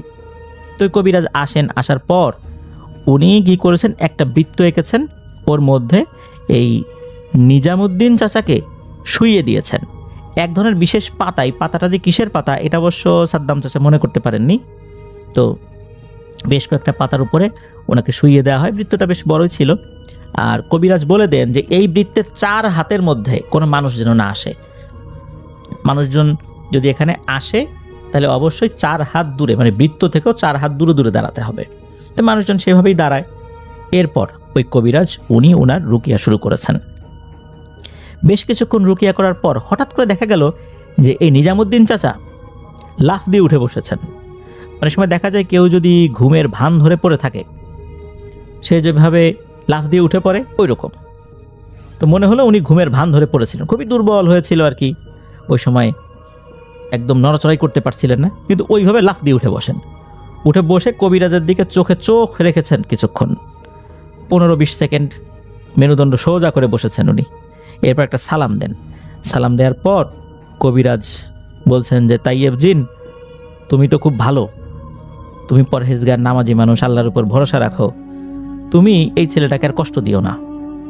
তখন ওই তাইয়েব জিন বলে ওঠে যে কবিরাজ, আমি কিন্তু তোমার কাছে নালিশ জানিয়ে গিয়েছিলাম, তোমার কিন্তু এর ভিতরে আসা উচিত হয় নাই। আমি আমার সন্তান হারিয়েছি, আমার মনের মধ্যে কি ভয়ঙ্কর যন্ত্রণা হচ্ছে তা আমি বুঝতে পারছি। তোমার তো সন্তান যায় নাই, তাই তুমি তো এই কষ্টটা বুঝবা না, তাই তুমি অনেক নীতিকথা আমাকে শোনাচ্ছ। যদি তোমার সন্তান যাইতো তাহলে কি এ ধরনের নীতিকথা তোমার মাথায় ঢুকতো? আর আমরা তো ভিন্ন জাতি, তোমাদের মানুষরাই তো এটা মানতা না, এখন আমাকে এই কথা শোনাচ্ছ? আমি এই ছেলেকে আসর করে ফেলেছি, এর বাঁচার আর কোনো উপায় নেই। সন্তান হারানোর বেদনা কেমন হয় তা আমি এই ছেলের বাবাকে দিতে চাই, সুতরাং এটা নিয়ে আর কোনো কথা আমি বলবো না।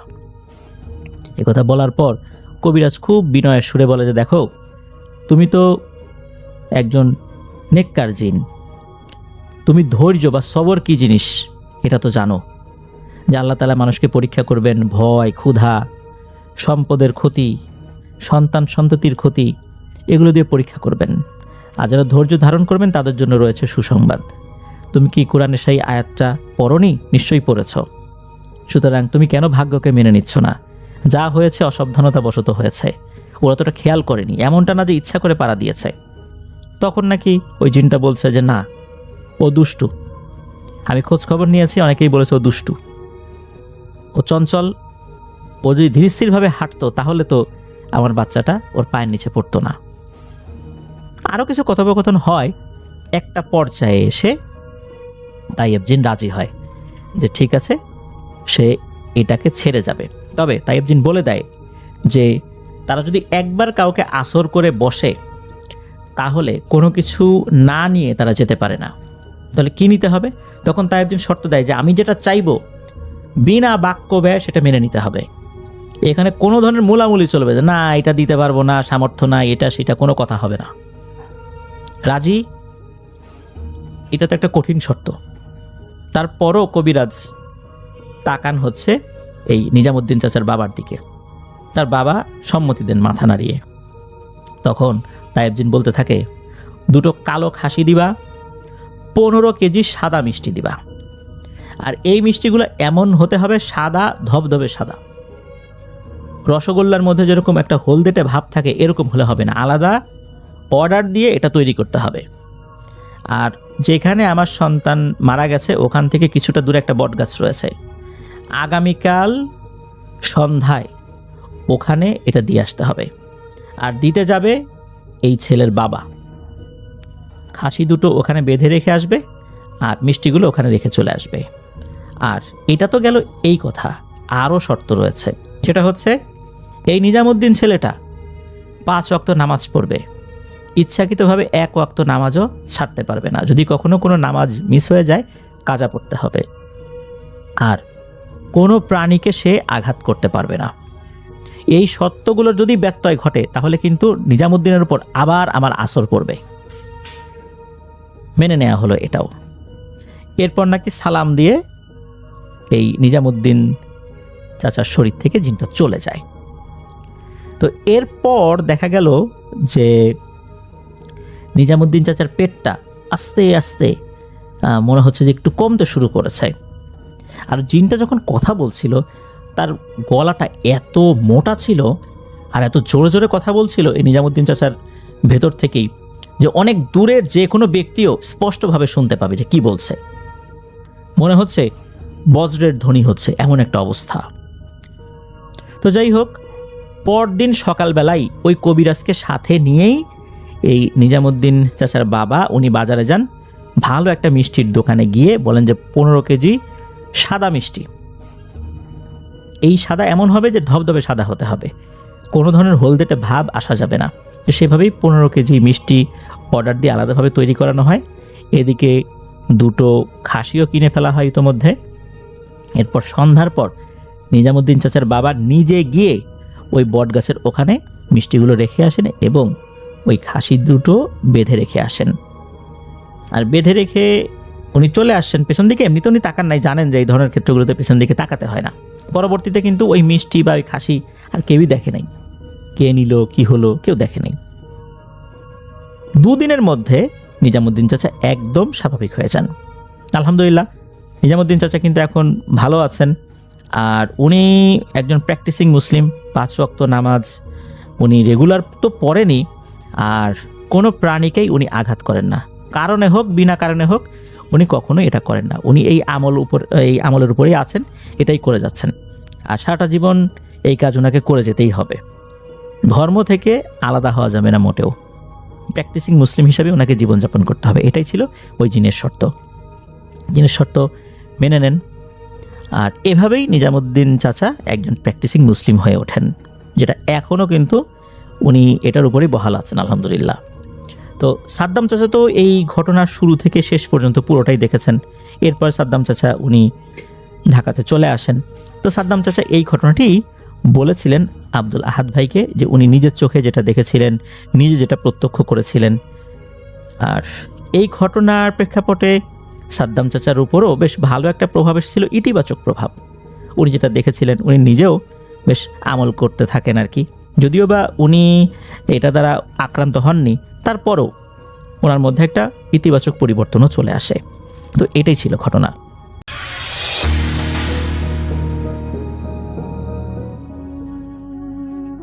আসসালামু আলাইকুম রাসেল ভাই, আশা করছি ভালো আছেন। আমার অনেকদিনই ইচ্ছে ছিল যে আপনার কাছে আমি আমার একটা ঘটনা শেয়ার করব আর কি। তো যাই হোক, পাঠাচ্ছি, আমি জানি না আদৌ এটা প্রচার হবে কিনা, তারপরে পাঠাচ্ছি আপনাকে। যদি সম্ভব হয় তাহলে প্রচার করবেন বলে আশা রাখি। তো রাসেল ভাই, আমার বাড়ি হচ্ছে রাজবাড়িতে, আমি ঢাকাতে থাকি দীর্ঘদিন যাবত। তো ঘটনাটা ঘটেছিল 2013 সালে, তার মানে আজ থেকে প্রায় 13 বছর আগের ঘটনা। তো ঘটনাটা ঘটে হচ্ছে আমার প্রতিবেশী সাদেক কাকা, যার ডাকনাম হচ্ছে তুলা কাকা বলে ডাকি, ওনার 2টা মেয়ে, তার ছোট মেয়ের সাথে এই ঘটনাটা ঘটে। রাসেল ভাই, বলে রাখি যে আমাদের যে বাড়িটা, এটা অনেক পুরনো বাড়ি। আমাদের বাড়ির আশেপাশে অনেক জায়গা আছে, যে জায়গাগুলোতে হচ্ছে আপনার মেহগুনি গাছের বাগান, তারপর হচ্ছে বাঁশের ঝাড়। তো এর মধ্যে একটা বাঁশের ঝাড় আছে আমাদের, এবং আর একটা বাঁশের ঝাড় আছে ওইটা আর একজন প্রতিবেশীর আর কি। তো ওই বাঁশের ঝাড়ে কবর আছে, এবং ওই বাঁশের ঝাড়ে নর্মালি মানুষ মানে যাওয়া আসা করে না, মানে একটা ভৌতিক পরিবেশ, মানে আমরা ওইভাবে আর কি ওইদিকে যাই না। তো যাই হোক রাসেল ভাই, এই ঘটনাটা হচ্ছে যে অনেকেই দেখেছে যে ওই বাঁশঝাড়ে বিভিন্ন সময় বিভিন্ন আলো, এই জাতীয় অনেক কিছু দেখতো আর কি। তো এটা ইন্টারেস্টিং ছিল, জাস্ট আলো দেখা, বা এরকম কারো কোনো ক্ষতি হয়েছে এরকম কখনো হয়নি। তো রাসেল ভাই, এই যে তুলা কাকার কথা বলছিলাম, ওনার হচ্ছে 2টা মেয়ে। তো একটা মেয়েকে উনি বিয়ে দিয়েছেন, এবং ওনার যে বাড়িটা, এই বাড়িতেই উনি তাদেরকে রেখে দিয়েছেন, জামাই এবং মেয়েকে। সেটা কোথায়? সেটা হচ্ছে যে ওই যে বাঁশঝাড়, ঠিক বাঁশঝাড় থেকে মানে আপনার কত দূর, যদি 20 ফিট অথবা 50 ফিট দূরত্বে ওনার একটা জায়গা আছে। ওই জায়গাতে মানে ওনার বাড়ির জায়গায় আর কি, ওইখানে ওদেরকে আর কি ঘর টর তৈরি করে ওখানে ওরা আর কি থাকে। আর যে তোলা কাকার যে মেইন বাড়িটা, সেটা হচ্ছে যে ওই মেয়ের বাড়ি থেকে 200 ফিট দূরত্ব হবে, এতটুকুন দূরত্ব। তার মানে হচ্ছে যে তোলা কাকার বাড়ি ওখান থেকে 200 ফিট দূরত্বে গিয়ে সেই মেয়ের বাড়ি, এবং ওই মেয়ের বাড়ি থেকে যে বাঁশঝাড়ের কথা বলছি, এই বাঁশঝাড়ের দূরত্ব অনলি 50 ফিটের মতো হবে আনুমানিক। তো যাই হোক, যেটা বলছিলাম যে এই যে তোলা কাকা, ওনার হচ্ছে প্রথম যে বউ, তার হচ্ছে সন্তান এই 2টা মেয়ে। তো একটা মেয়ে তো উনি নিজে রেখে দিয়েছে, বিয়ে দিয়েছে, আর একটা মেয়ে হচ্ছে তার নানি বাড়িতে থাকতো। তো তোলা কাকা পরবর্তীতে আরো একটা বিয়ে করে, এবং বিয়ে করার পরে ওনার এই পক্ষে আর কি সন্তান আছে। তো যাই হোক, যেটা বলছিলাম যে তোলা কাকা মেয়েটা, ওনার যে ছোট মেয়েটা, ও হচ্ছে বেড়াতে আসে মাঝে মধ্যে, এই বাড়িটাতে বেড়াতে আসে। তো কখনো ওইভাবে কোনো প্রবলেম হয় নাই। তো এটা হচ্ছে হঠাৎ করে একদিন সন্ধ্যাবেলা, তো তোলা কাকার ওই ছোট মেয়েটা, সে ওনার বাড়ি থেকে ওর যে বোনের বাড়ি ওখানে মানে হেঁটে আসতেছে আর কি। তো হেঁটে আসার পথে দেখে যে সেই বাঁশঝাড়ের কাছে একটা মেহগনি গাছ, এবং সেই গাছটা ছোট, এবং সেটা ওর যে বোন, ওই বোনের ঘরের পাশে আর কি। তো দেখে যে একজন হুজুর টাইপের একজন মানুষ ওই মেহগনি গাছ ধরে ঝুলে আছে, মানে মাথায় টুপি, মুখে দাড়ি, গায়ে পাঞ্জাবি পরা এরকম, এবং ধরে আছে, এবং ওর দিকে অপলক দৃষ্টিতে চেয়ে আছে। তো ও হচ্ছে ওটা দেখে একেবারে ভরকে গেছে, কি ব্যাপার, এই সন্ধ্যার সময় এখানে এরকম একজন মানুষ অদ্ভুতভাবে তাকায় আছে, তার দিকে কিভাবে আসলো? তো সে এটা চিন্তা করে, এবং সে যখন আবার তাকায় দেখে যে ঠিক ওরকম ভাবে ড্যাব ড্যাব ভাবে তার দিকে তাকিয়ে আছে। তো সন্ধ্যার সময় যেহেতু, তারপরে ওপাশে বাঁশের ঝাড়, তো ওর মনে হয় একটা ভয় আছে, তো ওইটা দেখেও একটা চিৎকার দিছে, যেহেতু মেয়ে মানুষ, চিৎকার দিয়ে দৌড়ায় সেই বড় বোনের ঘরের মধ্যে চলে গেছে। এখানে আরেকটা কথা বলে রাখি যে ওর বড় বোনের যে ঘরটা, এই ঘরটা কিন্তু মানে নিচে হচ্ছে মাটির ডোয়া বা মাটির ফ্লোর, আর হচ্ছে পাটখড়ির বেড়া আর কি, মানে বুঝতে তো পারছেন। তো এটা হচ্ছে যে ঘরের বাইরেও থেকেও যদি কেউ কোনো সাউন্ড করে আস্তে করে, সেটাও কিন্তু শোনা যায়। তো যাই হোক, তো সে ওখানে যখনই চিৎকার দিয়ে ঘরের মধ্যে গেছে তখনই হচ্ছে যে অজ্ঞান হয়ে গেছে। তো অজ্ঞান হয়ে যাওয়ার পরে তখন তার বোন মাথায় পানি টানি দিয়ে সুস্থ করছে, এবং সুস্থ করার পরে দেখা যায় যে সে খুবই এলোমেলো কথাবার্তা বলতেছে। মানে সে মাঝে মাঝে চুল ঝাঁকি মারতেছে, মাঝে মাঝে সে ওর বোনকে মারতে যাচ্ছে, মাঝে মাঝে বলতেছে আমাকে এখানে কেন আনলি, তোকে না বলছিলাম আমাকে এখানে আনিস না, মানে আবল তাবল কথাবার্তা বলতেছে। তখন তারা বুঝতে পেরেছে যে এটা সামথিং রং, কোনো কিছু একটা হয়েছে। তো তারপরে আমরা জানতে পারলাম যে এই ধরনের ঘটনা। তো তখন প্রায় রাত 8টা বেজে গেছে আর কি, মানে এশারের আজান দিয়ে ফেলেছে। তো এর মধ্যে যেটা হয়েছে আমি যখন জানতে পারলাম, তো এটা আমার কাছে খুবই ইন্টারেস্টিং যে ভূতে ধরেছে, এবং সেই ভূতটা আমরা দেখবো আসলে ঘটনাটা কি হয়। তো তারা যেটা করে, সেই তোলা কাকা, উনি আমাদের ওখানে একজন স্থানীয় কবিরাজ আছে, তো সেই কবিরাজকে ডেকে নিয়ে আসে। তো কবিরাজকে ডেকে নিয়ে আসলে তো সেই কবিরাজ তো ওনার বাড়িতে গিয়ে, মানে যখন আর কি ওই আসন পেতে বসে আছে, আমি গেলাম, গিয়ে দেখার পর দেখলাম যে মোটামুটি 10-15 জন লোক আশেপাশের জড়ো হয়ে গেছে, মেয়ে মানুষ পুরুষ মানুষ দিয়ে। তো সেই কবিরাজ, ওনার নাম হচ্ছে রইস কবিরাজ, তো সেই আমরা ভাই বলে রইস ভাই। তো রইস ভাই দেখলাম যে বসে আছে আসন পেতে, উঠানের ঠিক মাঝখানে আসন পেতেছে। এবং যে মেয়েটাকে এরকম একটা মানে ভূতে ধরেছে, আমরা যেটা বলেছি জিনে ধরেছে বা ভূতে ধরেছে, সে হচ্ছে যে তার যে বড় ঘরের বারান্দায় বসে আছে, সোজাসুজি এবং মুখোমুখি। তো আমরা হচ্ছে যে মানে আমার মধ্যে খুবই মানে বিষয়টা খুবই এনজয় লাগতেছে যে আসলে এরকম একটা ব্যাপার যেটা কখনো আমি দেখিনি। তো যেটা হয় যে সে কি যেন পড়ে ওখানে একটা লাঠি দিয়ে বাড়ি দিচ্ছিল আর কি। তো বাড়ি দিয়ে বলতেছে আয় আয়, এই ধরনের বলতেছে। তো এই ধরনের বলার পরে দেখা গেল যে ওই যে মেয়েটা বারান্দায় বসে আছে, তো সে কিছুক্ষণ পরে মানে এরকম সাউন্ড করতে করতে আর মাথা নাড়াইতে চুলগুলো ঝাঁকি দিয়ে দৌড়ে এসে ওই মানে তার আসনের সামনে বসে পড়লো, বসে বলতেছে আমাকে কেন ডাকছিস। তো আমরা তখন নিশ্চিত যে হ্যাঁ সামথিং রং, একে জিনে ধরেছে, প্যারানর্মাল কিছু। তো তারপরে মানে এটা দেখে অ্যাকচুয়ালি ভয় লাগছে না, বাট মজা লাগতেছে। তো বলতেছে আমাকে কেন আনছিস সেই জায়গা। তখন আপনার ওই কবিরাজ বলতেছে তুই কে, তোর নাম কি, তোর বাড়ি কোথায়, তুই কোথায় থাকিস। তো তখন নাম বলে না, কিচ্ছু বলে না। তো না বললে সে ওই আসনের উপর যে 2টা বাড়ি দিলে সে তখন বলতেছে যে থাম আমার আর মারিস না, আমার ব্যথা লাগে। তো তখন বলতেছে তাইলে বল তোর নাম কি। তো বলতেছে আমার নাম হচ্ছে নারায়ণ চন্দ্র চক্রবর্তী। তো বলতেছে তুই কি হিন্দু? হ্যাঁ আমি হিন্দু, আমি ব্রাহ্মণ হিন্দু। তখন বলতেছে যে তুই কোথায় থাকিস। তখন সে বলতেছে আমি ওদের ঘরের পেছনে যে বাঁশঝাড় আছে, ওই বাঁশঝাড়ের নিচেই থাকি, ওখানে আমি থাকি। তো বলতেছে তা ওখানে থাকিস তুই কি খাস কি? তো বলতেছে বড় বড় মানুষের হাড় আছে, বড় বড় হাড়গুলো মাটির নিচে আছে, ওইগুলো আমি খাই। রাসেল ভাই, আমি কিন্তু আগেই বলেছিলাম যে ওই বাঁশঝাড়ে কিন্তু কবর আছে, এবং 3-4টা কবর আছে। তো তখন সে এটা বলতেছে। এইটা যখন শুনলাম তো তখন মানে ওইদিকে মানে চিন্তা করতেছি যে ওইদিকে তাকাবো কিভাবে, কারণ ওইখানে আমাদেরও একটা জমি আছে আর কি, যেখানে আমাদের চাষাবাদ হয় আর কি। যাই হোক রাসেল ভাই, এইটা শোনার পরে আমরা তো আসলে তখন সবাই ভয় পেয়েছি। তো তখন ওই কবিরাজ বলতেছে তুই কেন এর কাছে আসছিস। তো বলতেছে যে আমি তো ওকে অনেক দিন ধরেই ওর কাছে আসার চেষ্টা করতেছি, কিন্তু পারতেছি না, তো আজকে সুযোগ পাইছি, এই জন্য পারছি। তো বলতেছে যে কেন আসছিস, ও তো ছোট মানুষ। তো বলতেছে ছোট হলে কি হবে, আমি তো ওরে অনেকদিন ধরে পছন্দ করি, আমি ওরে ভালোবাসি।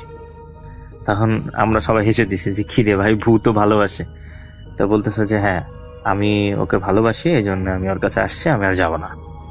তো বলতেছে যে তোরা তো মানুষ না, তাহলে তোরা মানুষের ভালোবাসলি আর মানুষের কাছে থাকবি, এটা কি কখনো হয়? এটা তো কখনো হয় না, তোকে যেতে হবে। তো বলতেছে না আমি যাব না। বলতেছে না তোকে যেতেই হবে। বলতেছে না আমি যাব না। তো তারপরে সেই কবিরাজ আবার যখন ওই আসনের উপর মানে মাটির উপরে যখন 2-3টা বাড়ি দিল, তখন বলতেছে মারিস না, মারিস না। এটা বলার পরে কবিরাজ আরো কি ফু দিল, বিভিন্ন মন্ত্রতন্ত্র পড়ে তারপর বলতেছে তুই কি যাবি? পরবর্তীতে সে প্রায় আধা ঘন্টা বাকবিতণ্ডার পর সে তখন রাজি হয়েছে যে আমি ঠিক আছে, আমি যাব। তো তখন বলতেছে যে ঠিক আছে তুই তো যাবি, তা কোথায় যাবি?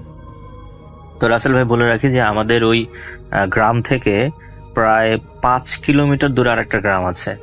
সেই গ্রামে হচ্ছে আপনার একটা বট গাছ আছে, এবং বট গাছের নিচে একটা কালী মন্দির আছে, এবং ওই বট গাছে প্রচুর পরিমাণে প্যারানর্মাল ঘটনা ঘটে। দ্যাটস মিন কবিরাজের ভাষায় যে ওখানে প্রচুর পরিমাণে জিন আছে। হ্যাঁ, ওদের ওখানে বসবাস আর কি। তো পরে বলতেছে যে তুই তাহলে ওই কালী মন্দিরের ওখানে গিয়ে ওই বট গাছে থাকবি। তো বলতেছে ওইখানে তো অনেক বড় বড় আছে, আমি তো ওদের সাথে থাকতে পারবো না, ওরা তো আমাকে মারবে। তো বলতেছে না তোদের মারবে না, আমি ওদেরকে বলে দেবো, তাহলে তোর মারবে না, কিন্তু তোর ওখানে আগে যেতে হবে। তো বলতেছে যে ঠিক আছে আমি যাব। তো এই কথা বলার পর বলতেছে ঠিক আছে তাহলে তুই কিভাবে যাবি, বুঝবো কিভাবে তুই যাচ্ছিস? তা বলে যে ঠিক আছে আমি যাওয়ার সময় গাছের ডাল ভেঙে যাচ্ছি। তো রাসেল ভাই কিছুক্ষণ পরে 1 মিনিটের মধ্যে হঠাৎ করে ওই একটা মানে ওই বাড়িতেও আবার মেহগনি গাছ ছিল, মেহগনি গাছের ছোট্ট একটা ডাল ভেঙে পড়লো, কোনো বাতাস নাই কিন্তু ছোট একটা ডাল ভেঙে পড়লো। আর ওই যে মেয়েটা, ওই মেয়েটা হুট করে মানে চিৎকার দিয়ে উঠলো।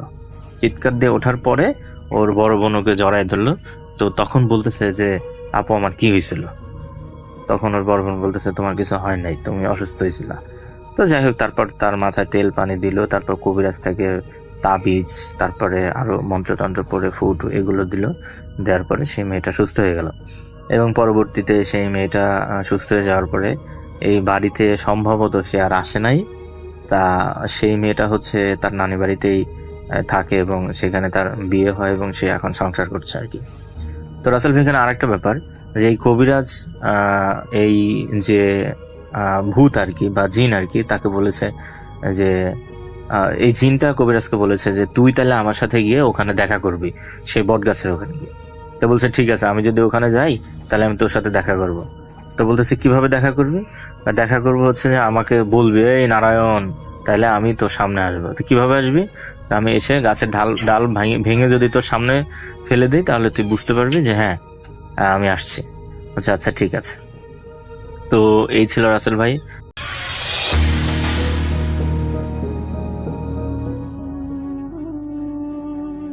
পুরনো মেকানিক্যাল সিগন্যাল লিভারটা, সেই লিভারটা যখন আমি পুরো শক্তি দিয়ে নিচের দিকে টানলাম, তখন স্টেশনের ভেতরের আপ লাইনটার লোহার পা দুটো বিকট একটা খটাখট শব্দ করে লক হয়ে গেল। আমি আমার শরীরের ঘাম মুছে টেবিলের ওপর রাখা চায়ের ফ্লাস্কটা হাত বাড়াতে যাব, অমনি দেয়ালের সেই পুরনো জংধরা ইন্টারকম টেলিফোনটা নিজে থেকেই ক্যাচ ক্যাচ শব্দে বেজে উঠল। এক্সচেঞ্জ থেকে কোনো লাইন দেওয়া ছিল না, তাও রিসিভারটা তুলতেই ওপার থেকে একটা কুচকুচে ঠান্ডা ফিসফিসানি গলার আওয়াজ ভেসে এলো। সে বলল, তানভীর, 3 নম্বর লাইনের ডাউন সিগন্যালটা তো ক্লিয়ার করলি, একটু নিচের দিকে তাকাইয়ে দেখবি চাকার নিচে আমরা কেমনে কাটিয়ে টুকরা টুকরা হয়েছিলাম।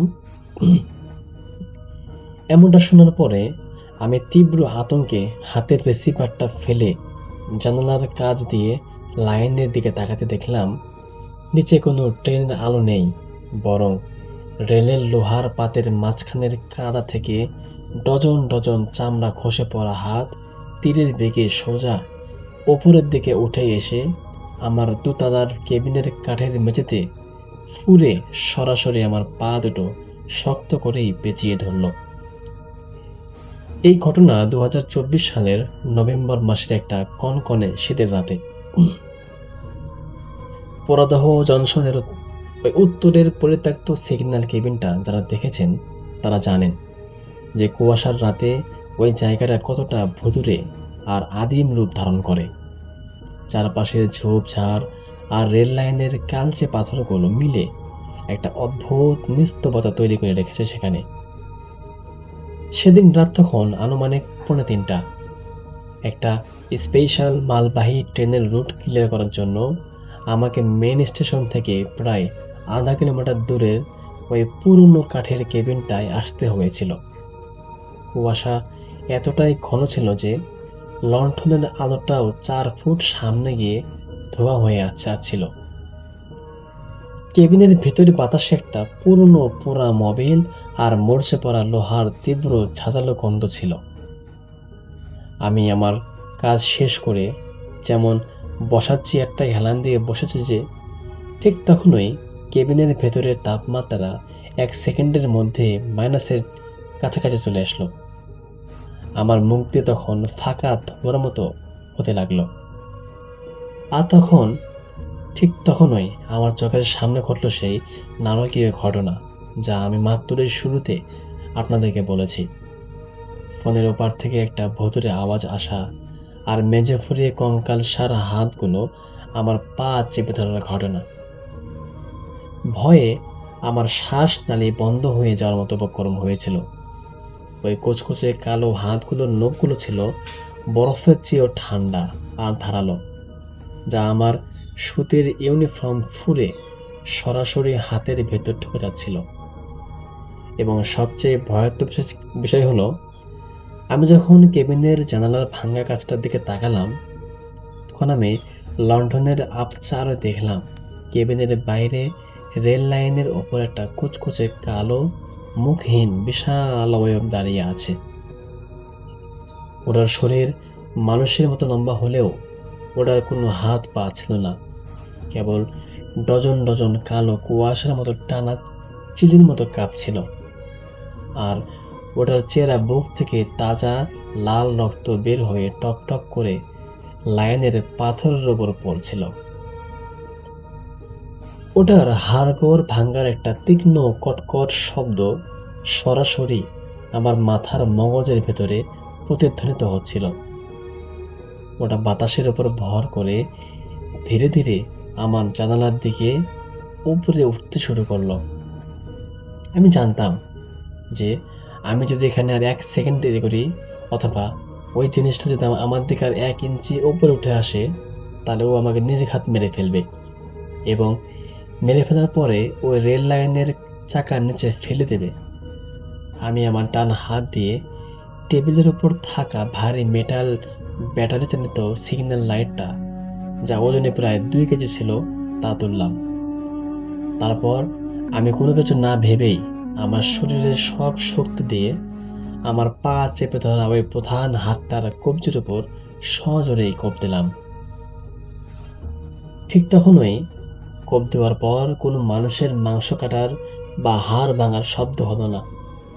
মনে হলো কোনো শুকনা মরা বাঁশ মাঝখান থেকে চট করে ভেঙে গেল এবং একটা যান্ত্রিক চিৎকারে পুরো জনশনের অন্ধকার চিরে গেল। আর অমনি সেই বরফ শীতল হাতের বাঁধন আলগা হয়ে কাঠের মেঝেতে আবার স্বাভাবিক হয়ে গেল। আমি আর সেখানে 1 সেকেন্ডও দেরি করিনি। অন্ধের মতো কাদা আর পাথরের ওপর দিয়ে দৌড়ে মেইন স্টেশনের প্ল্যাটফর্মের দিকে ছুটে লাগলাম। তখন আমি পেছন থেকে থপ থপ করে একটা আওয়াজ শুনছিলাম, যা সেই লাইনের ওপর থেকে দ্রুত ছুটে আসছিল আমার দিকে। এরপর ভোরবেলা যখন স্টেশনের পার্টাররা আমাকে লাইনের পাশে অজ্ঞান অবস্থায় উদ্ধার করে, তখন তারা আমাকে কুষ্টিয়া জেনারেল হাসপাতালে নিয়ে যায়। তখনও আমার পায়ে সেই কালো শ্যাওলা আর গভীর নাকের নখের পোড়া দাগ বসে গিয়েছিল। পরে ওখানকার একটা প্রবীণ পয়েন্টম্যান সহ আমাকে আর অনেকে দেখতে আসেন। এসে তারা আমাকে একটা গোপন কথা বলে। তিনি বলেন 1981 সালের দিকে একটা ভাদ্র মাসের রাতে একদল ডাকাত ওই 3 নম্বর লাইনের সিগন্যাল তার কেটে একটা ট্রেনের নিচে 4 জন রেলওয়ে শ্রমিককে জ্যান্ত অবস্থায় ধাক্কা দিয়ে ফেলে দিয়েছিল। চাকার নিচে কাটা পড়ে তাদের শরীর টুকরো টুকরো হয়ে গিয়েছিল। কৃতপক্ষ তখন আইনে কোনো ঝামেলা লুকাতে তাদের অবশিষ্টাংশ লাইনের নিচেই কাদার মধ্যে চাপা দিয়ে দিয়েছিল। তারপর থেকে নাকি প্রতি বছর কার্তিক অগ্রহায়ণের ওই নির্দিষ্ট তিথিতে ওই সিগন্যাল কেবিন জীবন্ত হয়ে ওঠে এবং নতুন কোনো লাইনম্যানের খোঁজ করে। আজও যখন আমি কোনো নিঝুম রাতে ট্রেনের হুইসেলের শব্দ শুনি বা রেল লাইনের কালো পাথরের দিকে তাকাই, আমার দুটো হাত অজান্তেই নিজের পায়ের ক্ষতের দিকে চলে যায়। মনে হয় এই বুঝি লাইনের অন্ধকার চিরে দুটো ফ্যাকাশে হাত আমার পা দুটোকে আবারও টেনে নেওয়ার জন্য ধেয়ে আসবে। এই ছিল ভাই আজকের ঘটনা। আশা করছি আজকের ঘটনা আপনাদের ভালো লেগেছে। যদি ভালো লাগে আপনারা অবশ্যই লাইক কমেন্ট শেয়ার করবেন।